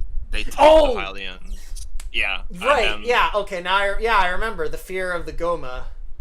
Yeah. Okay. And then they taught them too much, and they're like, "Oops." I skipped. I don't know how I did this. When I was going through the timeline, I skipped over the whole conflict with Sulcaris and Demoko, which again is basically unchanged from old canon. Although there might be a disturbing change to Sulcaris and Demoko that I literally proposed this morning. Just got a laugh out of Codeman. Okay. I'm kind of taking from a lot of mythologies, especially Greek mythology, but do you know what the relationship between Gaia and Uranus was in Greek mythology? Their familial relationship. Yeah. They Gaia and Uranus, they were lovers, but they were also brother and sister. I mean, I kind of was jokingly like, oh, I guess Sulcaris and Demoko, they're angry parents, but they're also brother and sister. I kind of jokingly threw that out, and I'm like, you know what? That's consistent with a lot of mythologies. I don't know if I want to be that disturbing in the Hylian mythology, but it would make it consistent with real world mythologies. The thing is, though, within mythology, that it's the incest of gods is overhyped. I know that sounds weird, but allow me to explain. So it's incest in the same way that if you meet someone and marry them, and then you have a child, it's incest because you're the same species. It's sort of the same thing. Yeah. Well, the gods are not biological beings. Yes. And they're not. Like, Gaia and Uranus, funnily enough, Gaia roughly represents biological beings, but Uranus doesn't. Uranus he's the god of the heavens. He's clearly the abstract, and Gaia is the material. But yeah, like, they're not biological beings. It's not the same as like humans. Yeah. Someone in the chat said, you're correct. Uranus was the son and the husband of Gaia. Okay, no, so it wasn't brother and sister, it was the son and they're I might be thinking of Aztec mythology of Nahuatl and I can never remember the name of the Aztec god. I think in Aztec mythology the earth goddess is the sister of the god of the heavens. I can't remember the names though. Oh, Someone will correct me. There's a lot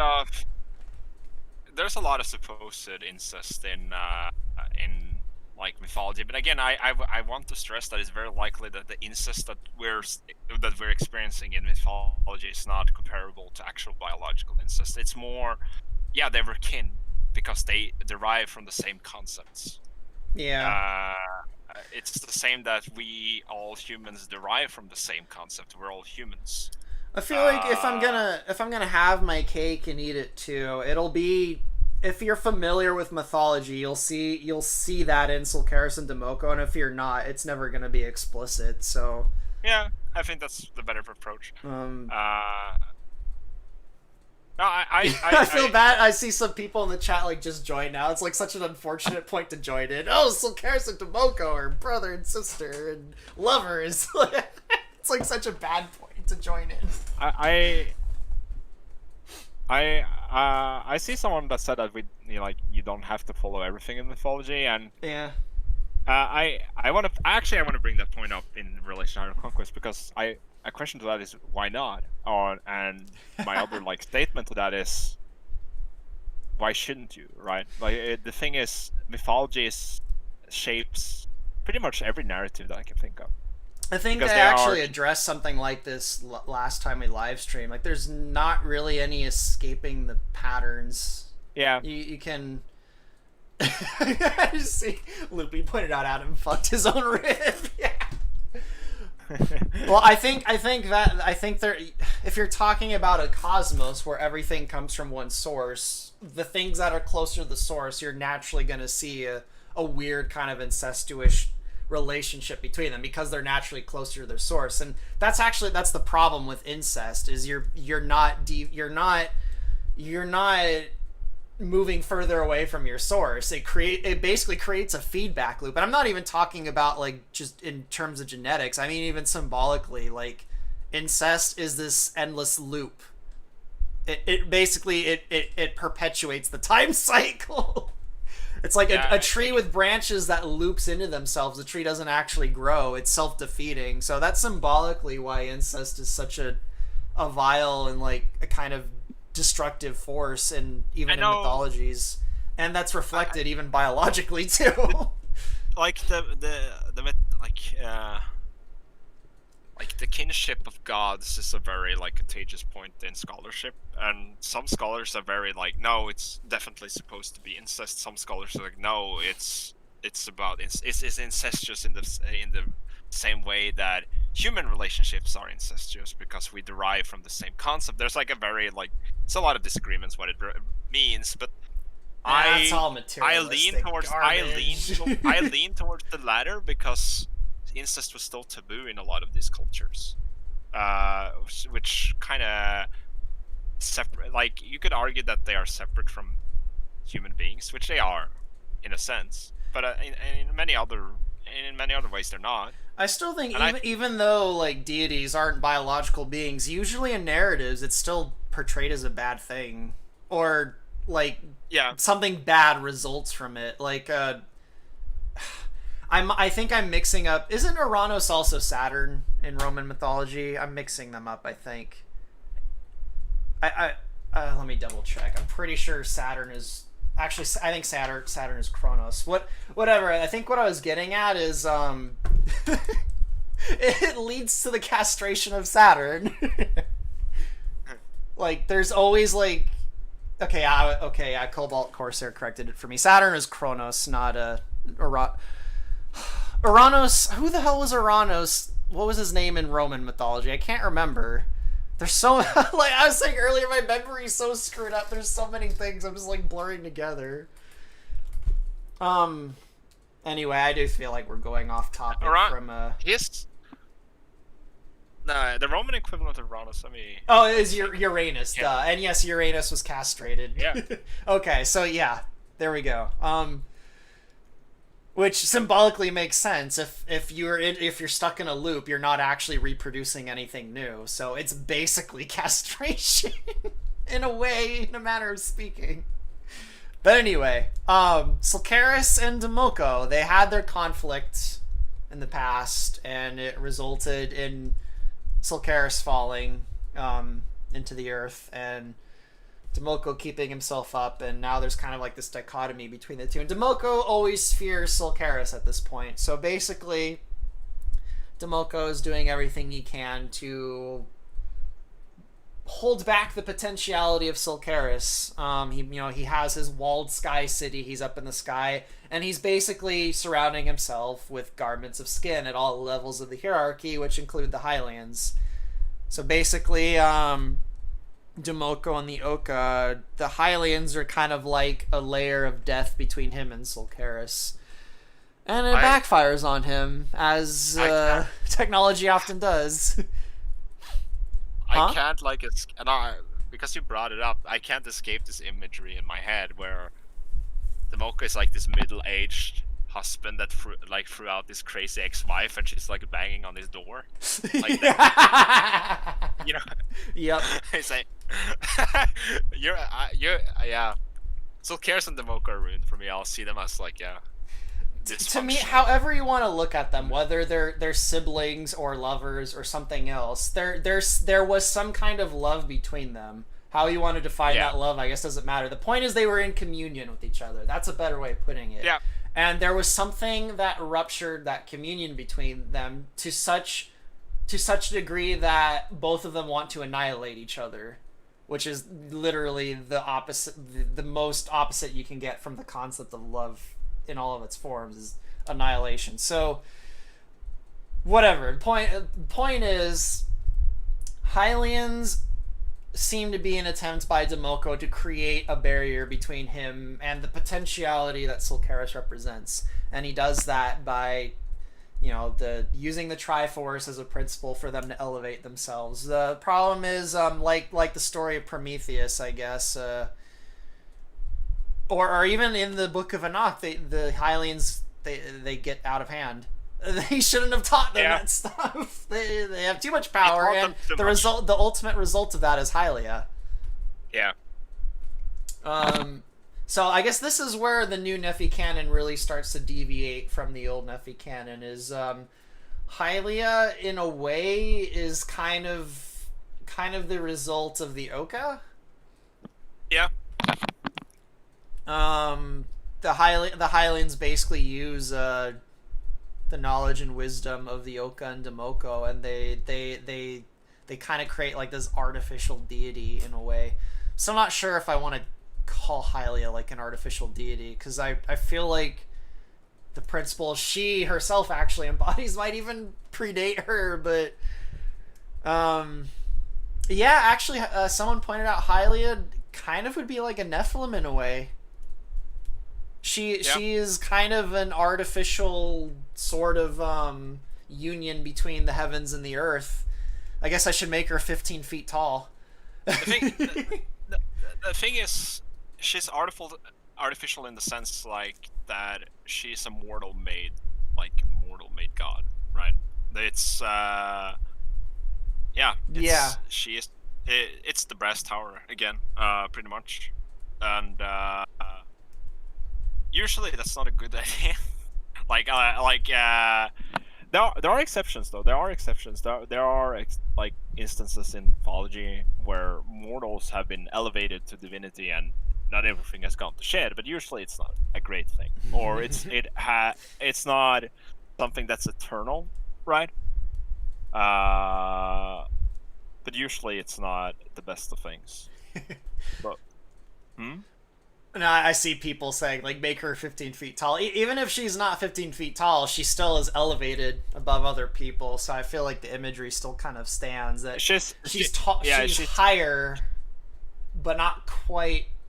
She's floating 15. Yeah, she's floating 15 feet in the air. Someone pointed out to me, though, almost universally across all cultures, with almost no inconsistency, gods are almost always portrayed as 15 feet tall.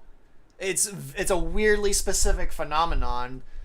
Like, you'd think, there are some like weird esoteric traditions that are more modern, like Kabbalah, where there's gods that are like 200 miles tall, but For the most part, in most mythologies, you rarely see gods that are smaller or larger than roughly 15 feet. It's a very weirdly consistent phenomenon. No one seems to know why. But that's a little bit off topic. Yeah. All the first sages are like 15 feet tall, like Sulcaris and Demoko, and they're that was subconscious. That wasn't even conscious on my part. I just happened to make them all like 15 feet tall.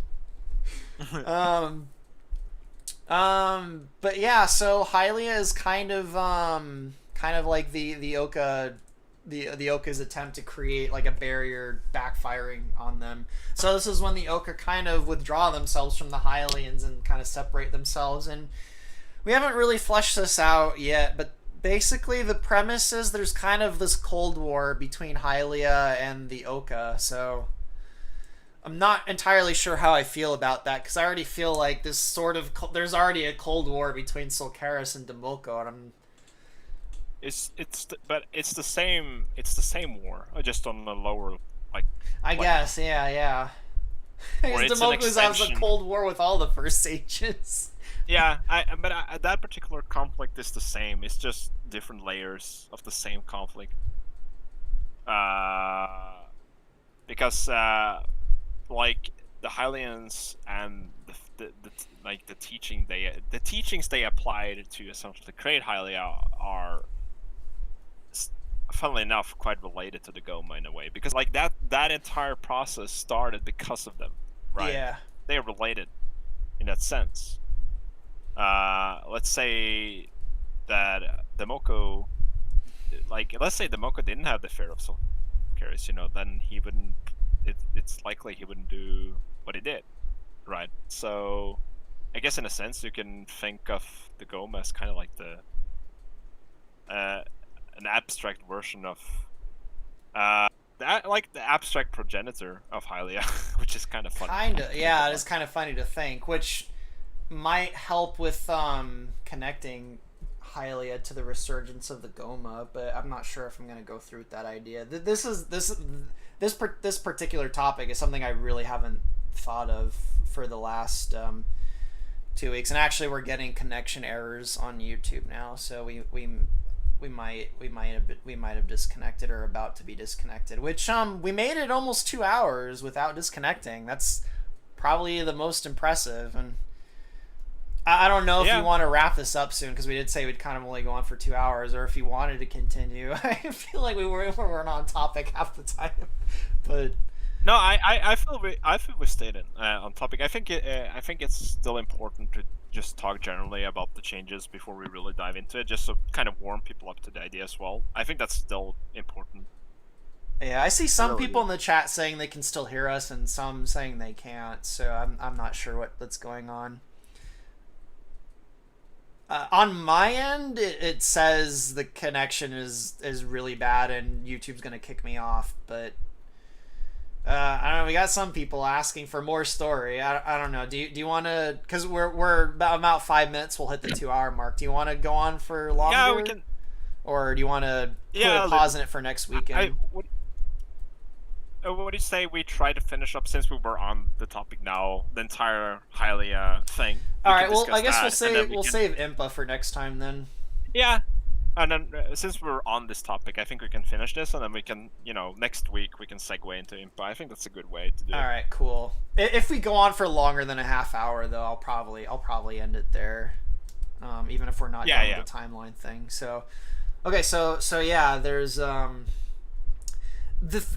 things I'm saying about Hylia and Demoko right now, I really feel like are definitely not final, so we might change these. They're kind of the direction I'm leaning towards right now. The thing I do want to stick with is the notion that Hylia actually is part of the Hylian religion. Yeah, she's not like in old Nephi canon, she's this deity that kind of just manifests, and the Hylians are like, who the fuck are you? And then they all kind of just like, oh, you're kind of cool, I guess we'll start worshiping you because you blew up the giant spider. I feel like I want to make it so Hylia actually is kind of she is something the Hylians are expecting to come about. Yeah. That's definitely something I kind of want to stick with. And the kind of idea I had was Hylia's goal involves perpetuating cycles. And basically so many of these cycles have happened that she just became part of the Hylian religion, become of it. So in each cycle, the Hylians kind of anticipate this coming of Hylia to do something that ultimately results in everything getting reset in a way. Yeah. So she is kind of a negative thing to some degree, even in the Hylian religion. I think, and I mean, you kind of see it as... I think you can actually make this a point, really, in if you explore the Hylian religion in the story, is that she's kind of highly...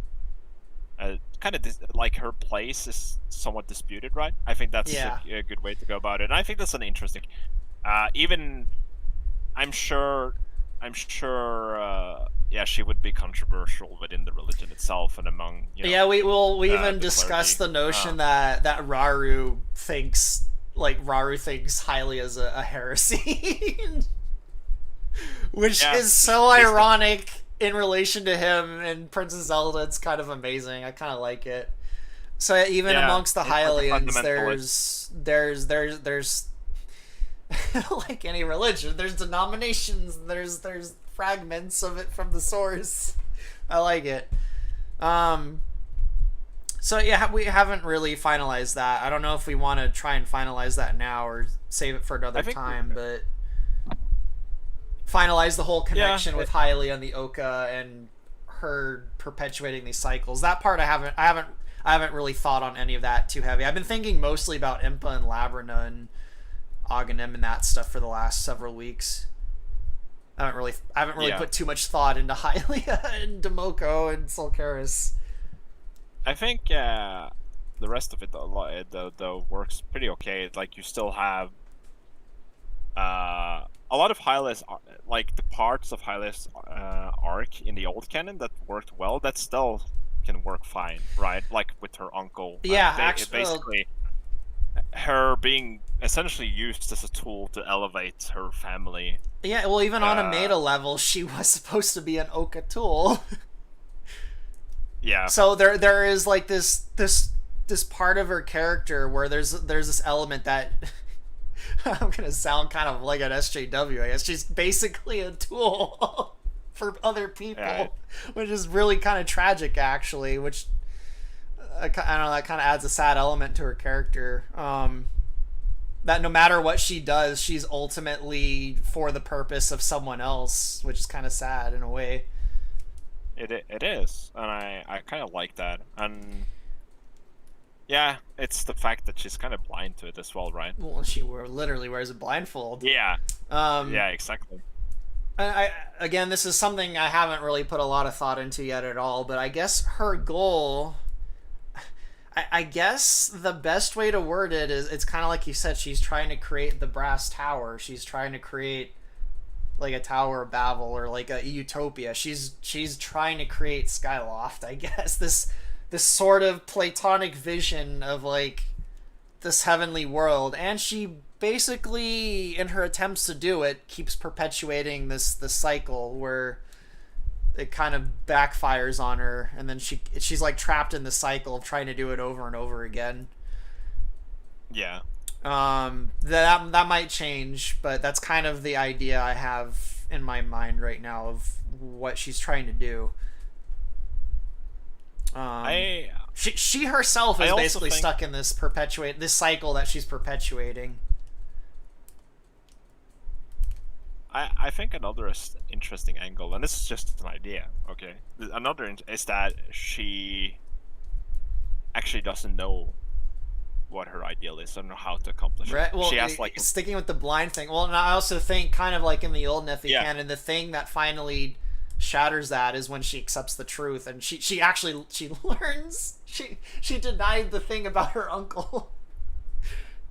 Yeah, I actually kind of. While I think it's, I kind of like that she has like an ideal she's striving for. I think I actually prefer her not being entirely sure what she wants, because it would make a lot of sense due to her history, and also the fact that It I don't know. It would Do you make think her a it's little kinda more odd- human, but it would also imply that she is under the influence of demons too.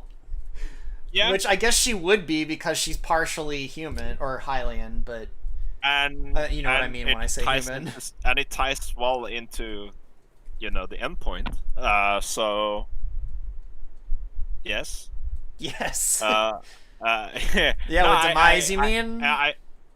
Yeah, I actually kind of like that idea that she's doing something, right? But and you see that because you can still keep that there is a cycle to it that she keeps intervening at certain points, but there's not like some grand plan behind it, right? It's more impulsive in a way.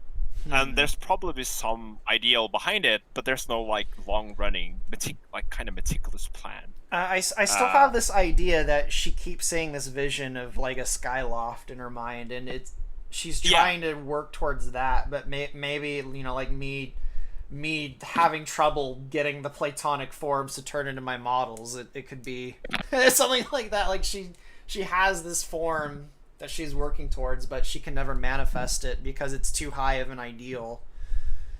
Which is funny because that's basically what the Oka are. They're ideals that can't be embodied, which is why they're like little floating bird heads.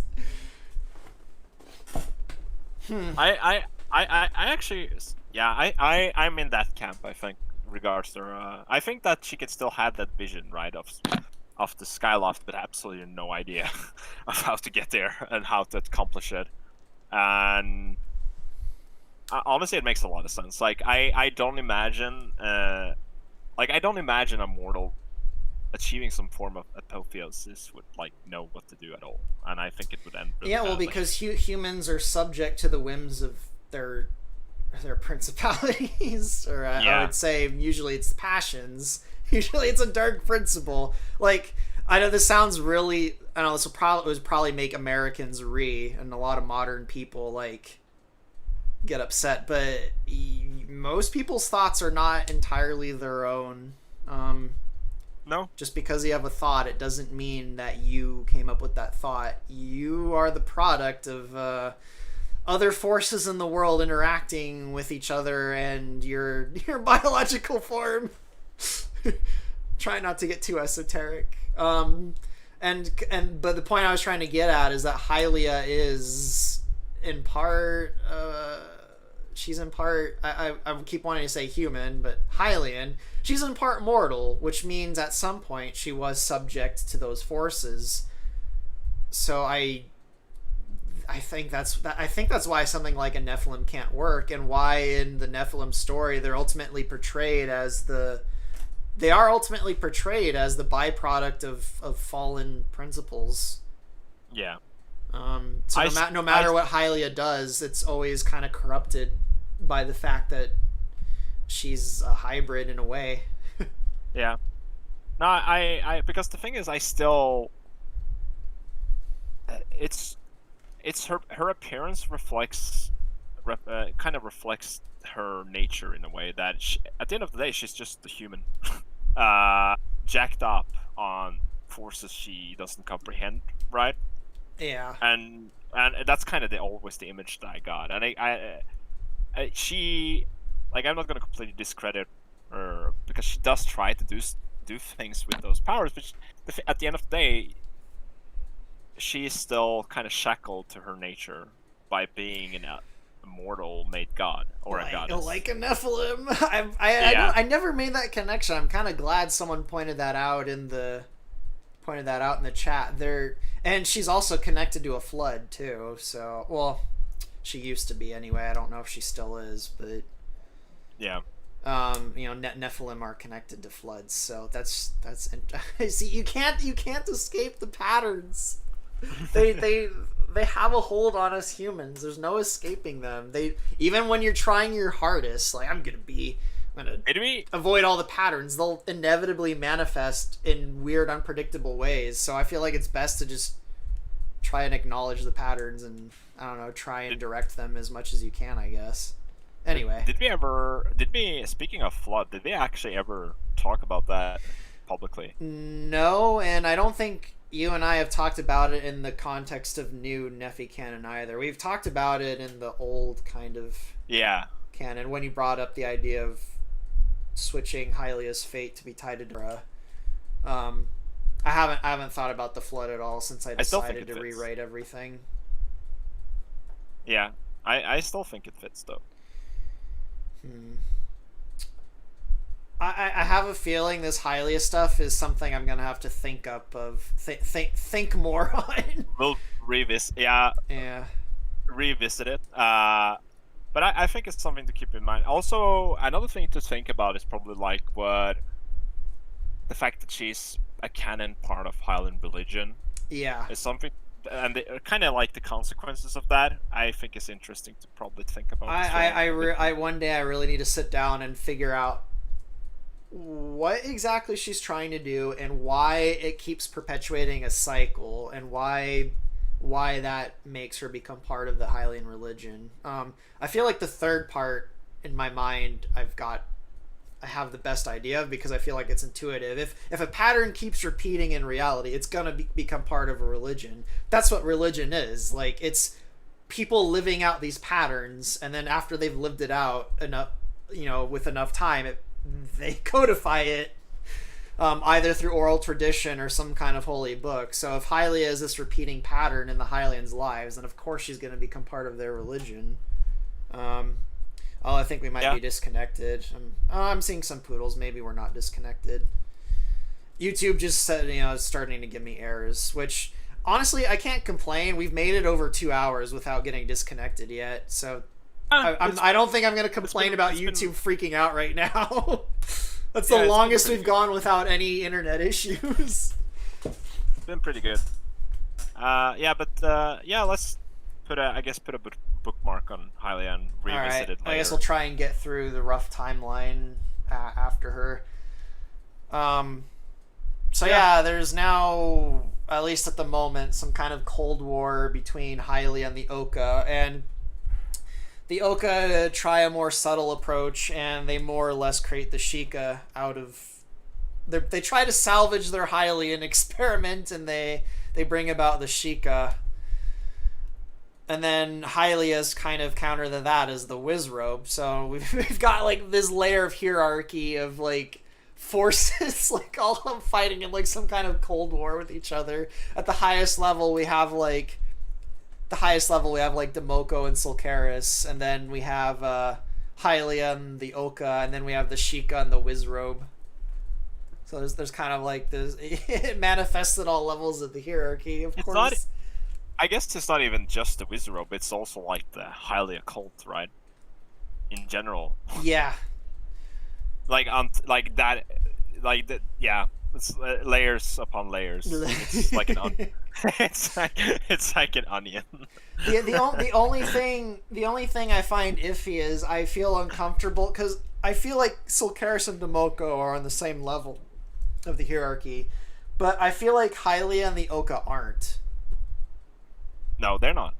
I feel like Hylia is closer to Demoko, but that there's like this uncomfortable, like, maybe it's just my OCD kicking in. I mean, she is a hybrid, and that is the purpose of hybrids, is to kind of mess up all the neat categories, so maybe that makes sense, actually.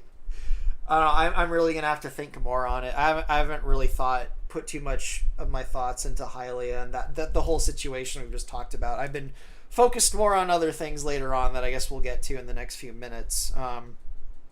Yeah.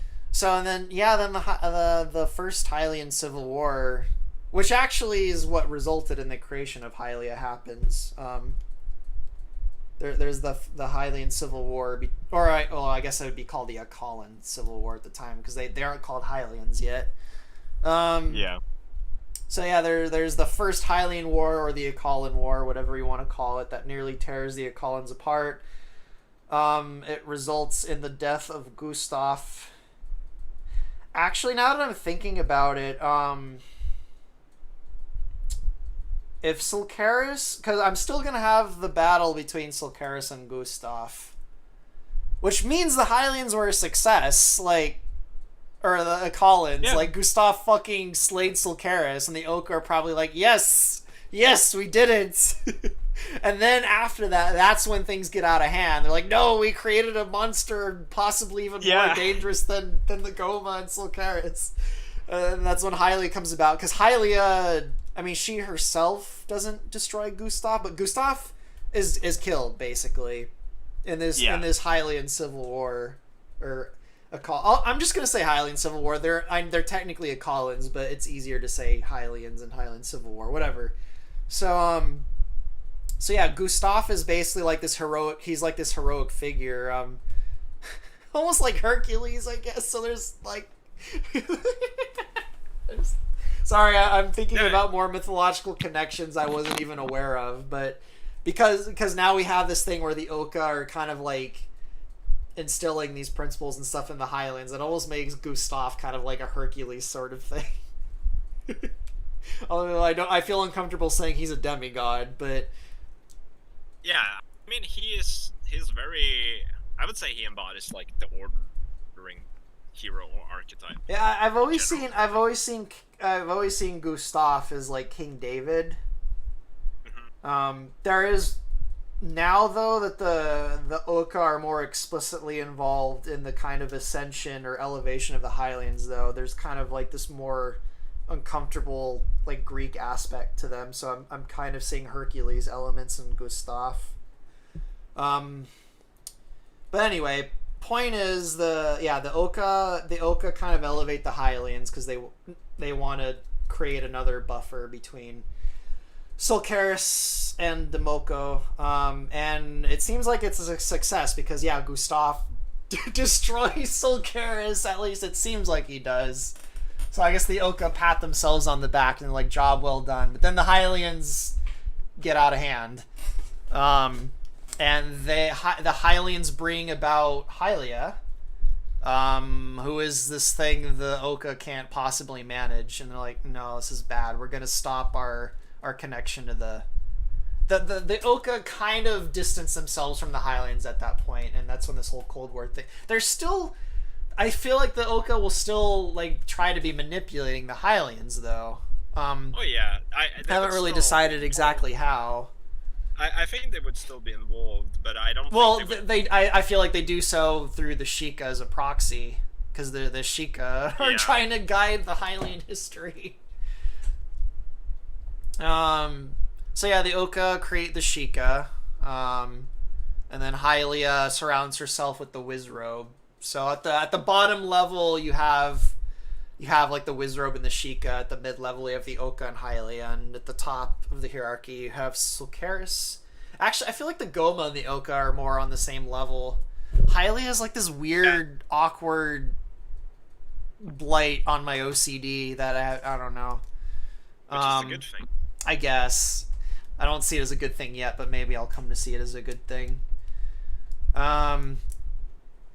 So I keep having trouble getting past this point in history. So yeah, there's the Civil War. Collins basically become Hylians, and then you have a period of time, and then you get Nyland, the first Princess Zelda, or the first official Princess Zelda. And you get Ganon, the Moblin, who nearly destroys Hyrule. Basically, this part is almost completely unchanged from old Nephi canon. You have Ganon and the Moblins influenced by Demise that come along and freaking nuke Hyrule, and Hyrule barely survives. And then Nyland defeats Ganon and becomes a hero. And then what happens after that? I think there's a period of time, and then we kind of have a revised Gerudo Wars. What happens? Yeah, what happens after that is that there's some, keeping it from the old Nephi canon, there's some kind of drama about Nyland succeeding to the throne. Oh yeah, with the Romes. Yep, that's kept from the old Nephi canon too. Yeah. But it doesn't really work out. She gets the throne anyways. Some people are pissed. She says, "Fuck you." They get the axe. That'll have consequences very long down the road. Yeah. And then, there's Yanera. No one cares about her. That hasn't changed at all. Yeah. The second Princess Zelda, no one gives a crap about. She was a good, she was a good monarch, good with the bow, but no one really cares. That's how She was it good usually with the goes. bow. Usually how it goes for monarchs. I don't know. Maybe the light arrows are connected to her in some way. I don't know. Yeah, if you want to give her something. Or... Yeah. So yeah, and then the Gerudo Wars. Okay, actually, I know how the Gerudo Wars actually I feel like has been super retconned and condensed, but the thing that leads to the kind of conflict between the Hylians and the Gerudo actually do start during because of Ganon's curse. I don't know if I want to spoil the whole thing with Ganondorf and Ganon and the state in between the two. I might, but long story short, one thing that's kind of changing is the Gerudo curse, or more so how the Gerudo react to it. I almost feel like the Gerudo actively fight against Ganon. Yeah. And then Ganon curses them, and then you have the problem of they can't give birth to male Gerudo, so the race is dying out. So Twin Rova, the sorceress sisters, basically are keeping the Emperor on life support for potentially, I haven't decided a specific number. They're keeping their Emperor on life support far beyond his years, and he's basically like a queen ant who's just farting out Gerudo children because they can't they can't they don't have any male Gerudo anymore. So things aren't going well, and he basically starts a war with the Hylians. This part I haven't really fleshed out either, but I think the Gerudo Wars is probably going to be one of those mythological events that I don't know if I'm actually going to portray in detail. There's basically this very long conflict between the Hylians and the Gerudo, and the Gerudo lose horribly. Unlike the name kind of implies, it's probably a bunch of conflicts over a longer period of time now than it used to be, right? Yes. It probably not like a year. Yeah, not like a year. That was one of my problems with the old quote unquote Gerudo Wars in Nephi canon, is it only lasted like a year. It really shouldn't have been.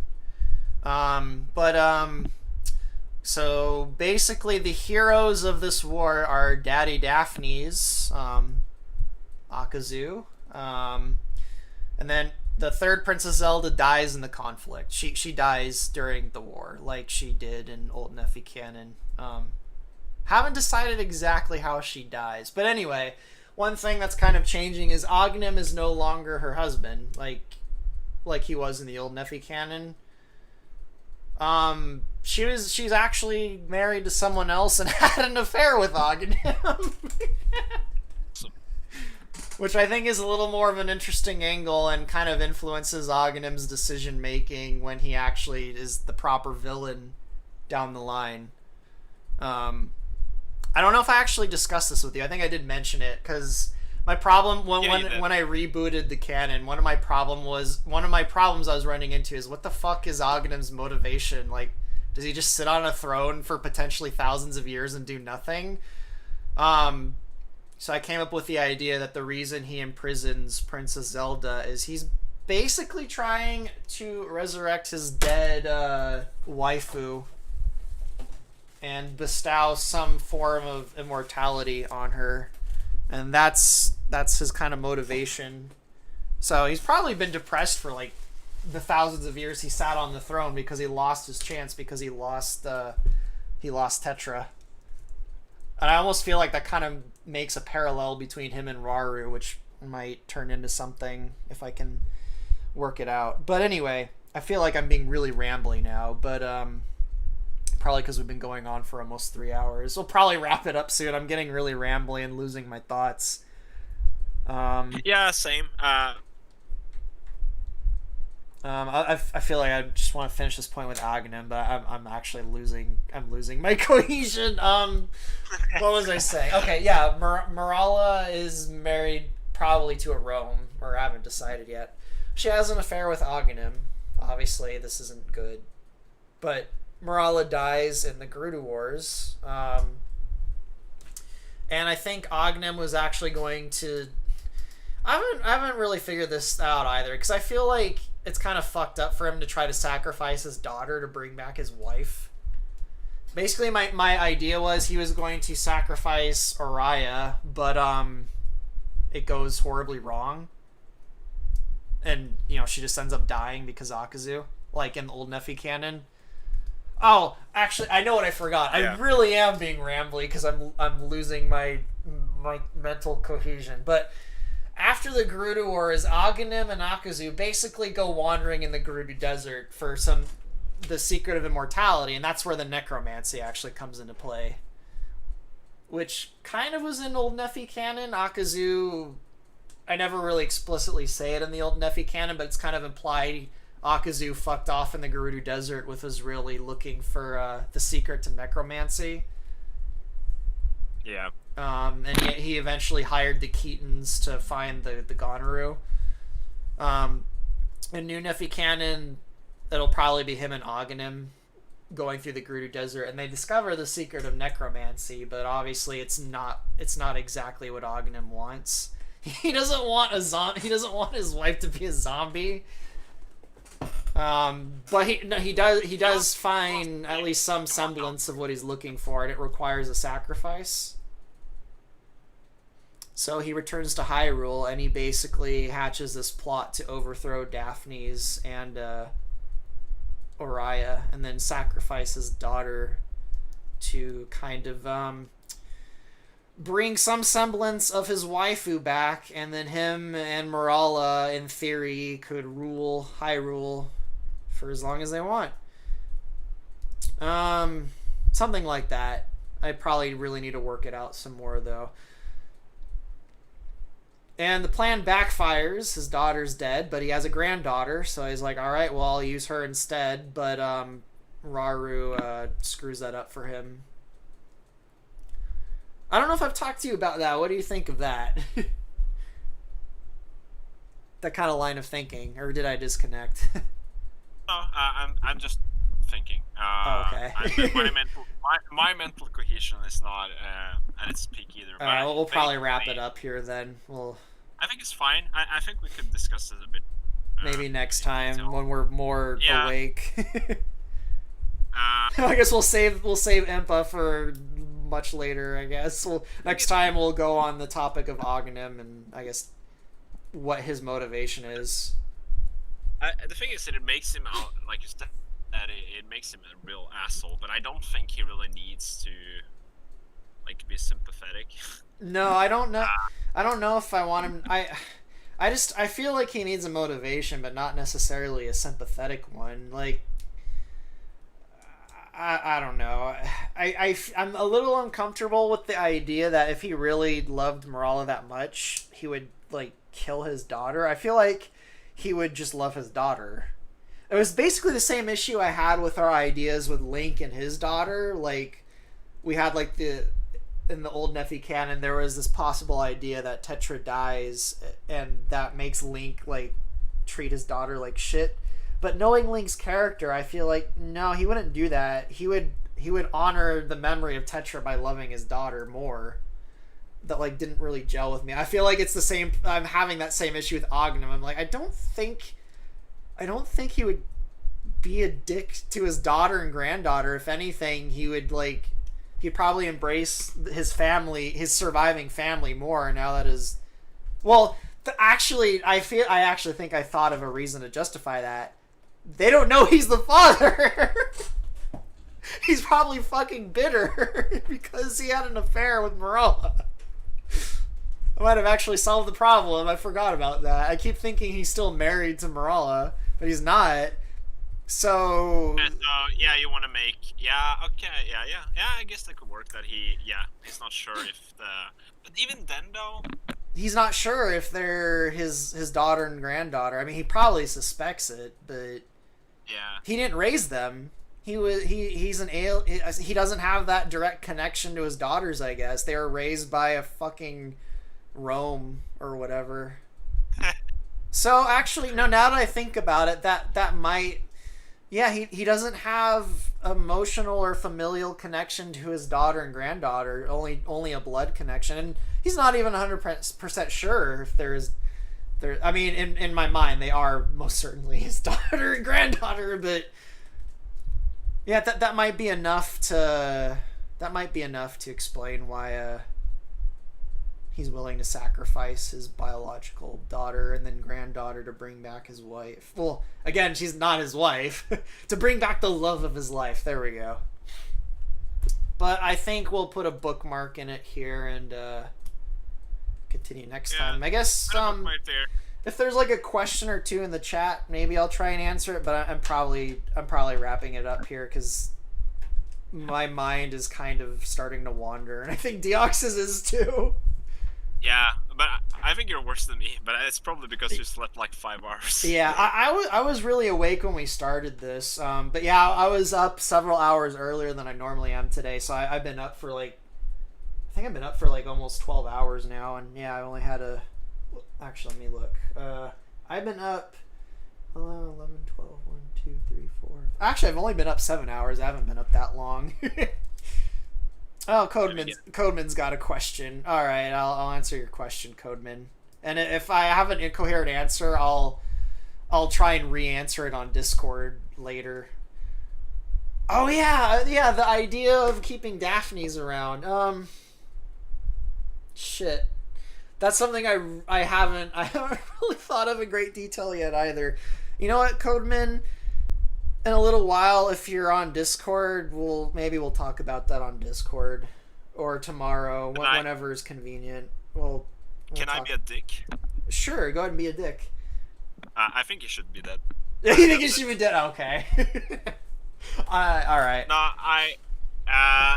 here's the thing. I really like Daphne's, and you know that. I love him too. He's one of my favorite characters in that I've done. And that's why I think he should be dead. You love this character so much, so kill them. No, the big reason is that I don't like it generally when characters that are dead still have agency. I think it takes a lot away. Like, it's okay occasionally, but when it's done to a certain extent, it kind of death loses its value. I feel. I feel like the only way I could probably keep him in the narrative in a more direct way is if his daughter has some kind of like acid trip communion with him in the past somehow. I mean, Tetra is a prophet that can like see through time and whatnot. So I feel like there probably could be a way that she would somehow... I don't want time travel, like, especially time travel that involves going into the past. So that's something I'd have to think of, but I can answer the second part to Codeman's question. What was my idea? My idea was actually that the secret to mortality that Ognem found was actually basically the way that Twinrova. I'm so out of it. I'm mixing up Tetra and Twinrova. He went into the Gerudo Desert and he basically discovered the secret from Twinrova that they were using to keep the Emperor on life support.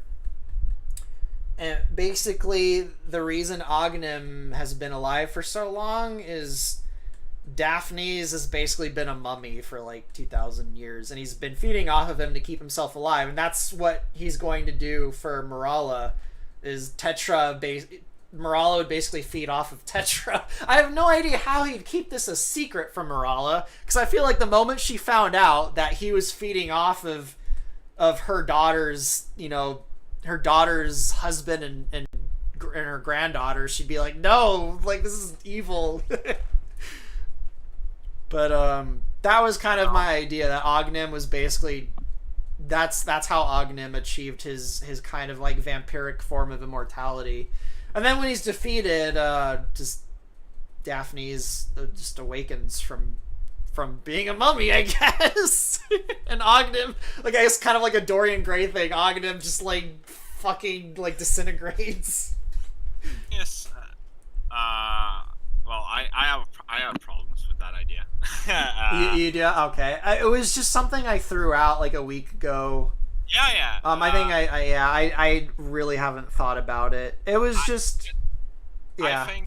I feel that the fact that Zelda is back is something that's special, right? And I think that having other characters, I know the sages are around, but the sages are somewhat separate from the world in a way because they're sages.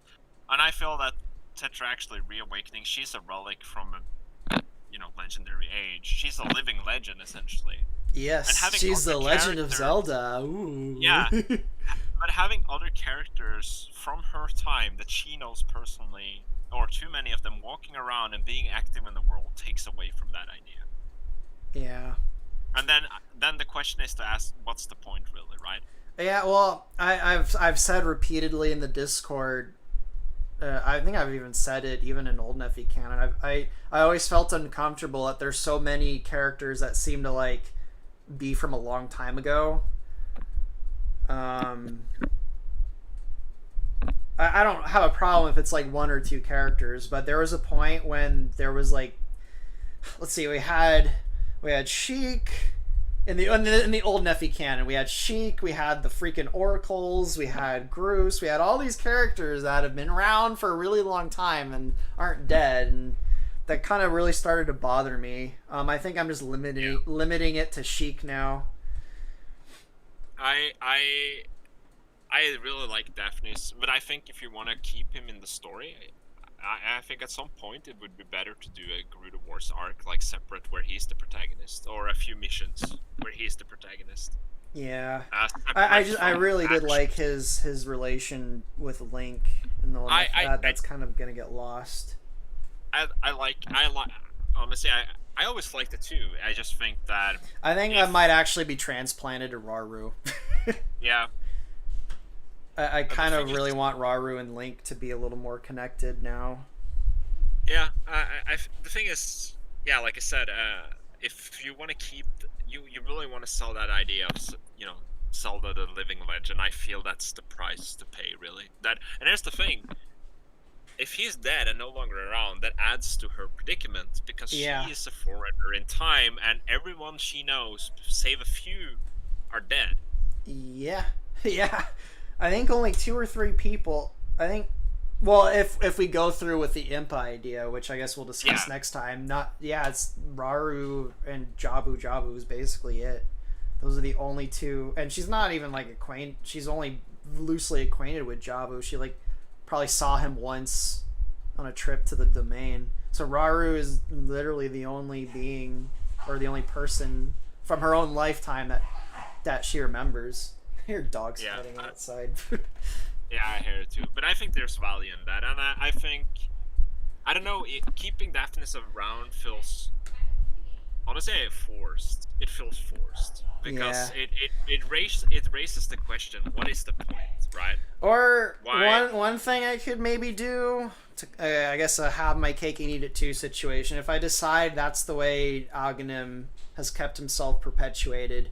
Maybe Daphne's doesn't just wake up. He maybe very briefly does, and he has a chance to say final words to his daughter, and then he dies. He's like, finally I can die. Maybe something like that would be better, or is that still a stupid idea? Well, actually, you know what? I think that's the best compromise. Let's say I'll keep that in mind, and when I come back to flesh that out, I might stick with something like that. Okay, so expanding on that idea, I when we memed about the king's corpse being still on the throne in A Link to the Past. Yeah, buried in the basement of Hyrule Castle. Daphnis is just a mummy corpse on a throne, and Aghanim's just been feeding off of him like a vampire. Yeah, the thing is, I don't think he would, if you want to keep him around as a way for closure for Tetra, I think that's okay, and I think that can actually add to her predicament because it's a reminder again of what she's lost, right? Yeah. And but I don't think he would survive that at all. No, yeah, I think that would be. Well, I mean, it was used on the Emperor of the Gerudo, and when Twinrova stops that, he dies. So yeah, I feel Daphne's. I feel like he would last long enough to maybe say some final words to Tetra and then just die off. So maybe something like that. Maybe to add to the horror factor, he's still a fucking corpse when he's talking to her. Yeah, there's another like. Is it And right? that Like, that would actually give Tetra a connection to Ganondorf, or something that she can relate to with Ganondorf. I don't want to get into too much spoilers, but Ganondorf, I actually had a plan that Ganondorf has a very similar final conversation under very similar circumstances, actually. Without spoiling too much. Yeah. No, but I think if that's the way, like if you want to have him do a cameo in the current time, then I think that's the best way to do it. But I don't think he should survive. I don't think he should have agency beyond him saying a few words, because like like the entire idea of Zelda being like a temporal foreigner has a cost, and that's the price really you have to pay to get that, I feel. Yeah, okay, well, I think that might solve... I guess that was a very, very convoluted way to answer Codeman's question. But I Yes. think I'll definitely make a note of that, and I think I'll do something like that, because I do feel bad that Daphne's doesn't really seem like... he can't go my boy to Link anymore. I think I might... I think I will transplant that to Rauru, though. Yeah, Link, my boy. If you really want to, you can have like, Link be there with Tetra when, he says goodbye, and he's like, "What the fuck?" Yeah. And maybe like Daphne's gives him a look, and he's like, I think that'd be kind of forced if he like knew he was a Gustav, but I don't know. He gives him like some kind of look, like he's like, oh, I know this boy. Nah, that'd be too forced. I have thought out though the part when Tetra overcomes Aghanim. I think that'll be... I'm not going to talk about that now, though. I think I really am losing consciousness. I'm not tired. I'm just worn out. So I don't know if there's a question I can answer quickly. I'll do it, but I don't think I'm going to answer any more questions. Let me look through there. Why is Tetra the fifth Zelda if Tetra means 4? Her full name in Nephi Canon is actually Tetralina, and it doesn't mean 4. And also, I think in Nintendo Canon, Tetra is named after the fish, which, as far as I know, the Tetra fish doesn't have the same etymology as the number 4. I might be wrong, but I think in Wind Waker she's named after the fish, not the number. So, yeah. I think that's the only question I see. Can you do a movie? He's doing a movie. If I could go back in time, I probably would have told myself, yeah, you probably should have done a movie and not a game. But I don't know. I've always wanted a real-time strategy Zelda game, so it would be one of those things where if I was doing a movie, I'd be like, damn it, I should have done a game. It's one of those things where I'm not going to win either way. If I do a movie, I want a game. If I did a game with like no cinematics or story the whole time, I'd be like, I wanted to add a story to this. It's one of those lose-lose situations, and I just have to kind of suffer the consequences of doing both and try to meld them together. Alright, let me go to the very bottom. And yet we end another stream with one of my joke questions. What was the joke question? King of Spoons. What was the joke question? I can't keep focus. I'm here. That was a fun stream, and we still almost made it 3 hours, just under 3 hours. But honestly, we stayed on topic surprisingly well. Yeah. Okay, so much for a shorter stream. I mean, I guess it is technically shorter, but not by much. Yeah. No, but I think I can wrap it up here, and I thanks everyone for listening in. Even though we got a bit, uncohesive towards the end, but we'll do a part 2. Yeah, we'll do a part 2 probably next. This will probably just be like an ongoing series. Well, I have a feeling we won't do it every weekend because I do get burned. I seem to get burned out on these when we do them every weekend. But I think maybe we'll try and do it like at least every other week on Saturday or Sunday, whatever day works out better. Because we kind of do this in private where we kind of like hammer out stuff. But I think and we usually do it on a Saturday or Sunday anyway. I think we'll just do these publicly. We'll call it the hammering session, I guess. Maybe that'll be the nickname. So this is, I guess, technically the second hammering session for the reboot. Like his last weekend was the first. So I guess next week we'll do hammer session number 3, maybe. Yeah, you can call the next session 2 impas are probably better than 1. There you go. 2 impas are better than 1. Probably. Yeah. I have a feeling next time we'll probably talk about Aghanim and his motivation in Tetra a bit more, but I would like to decide on the impas so I can start doing some concept art and then make some models. Well, first of all, I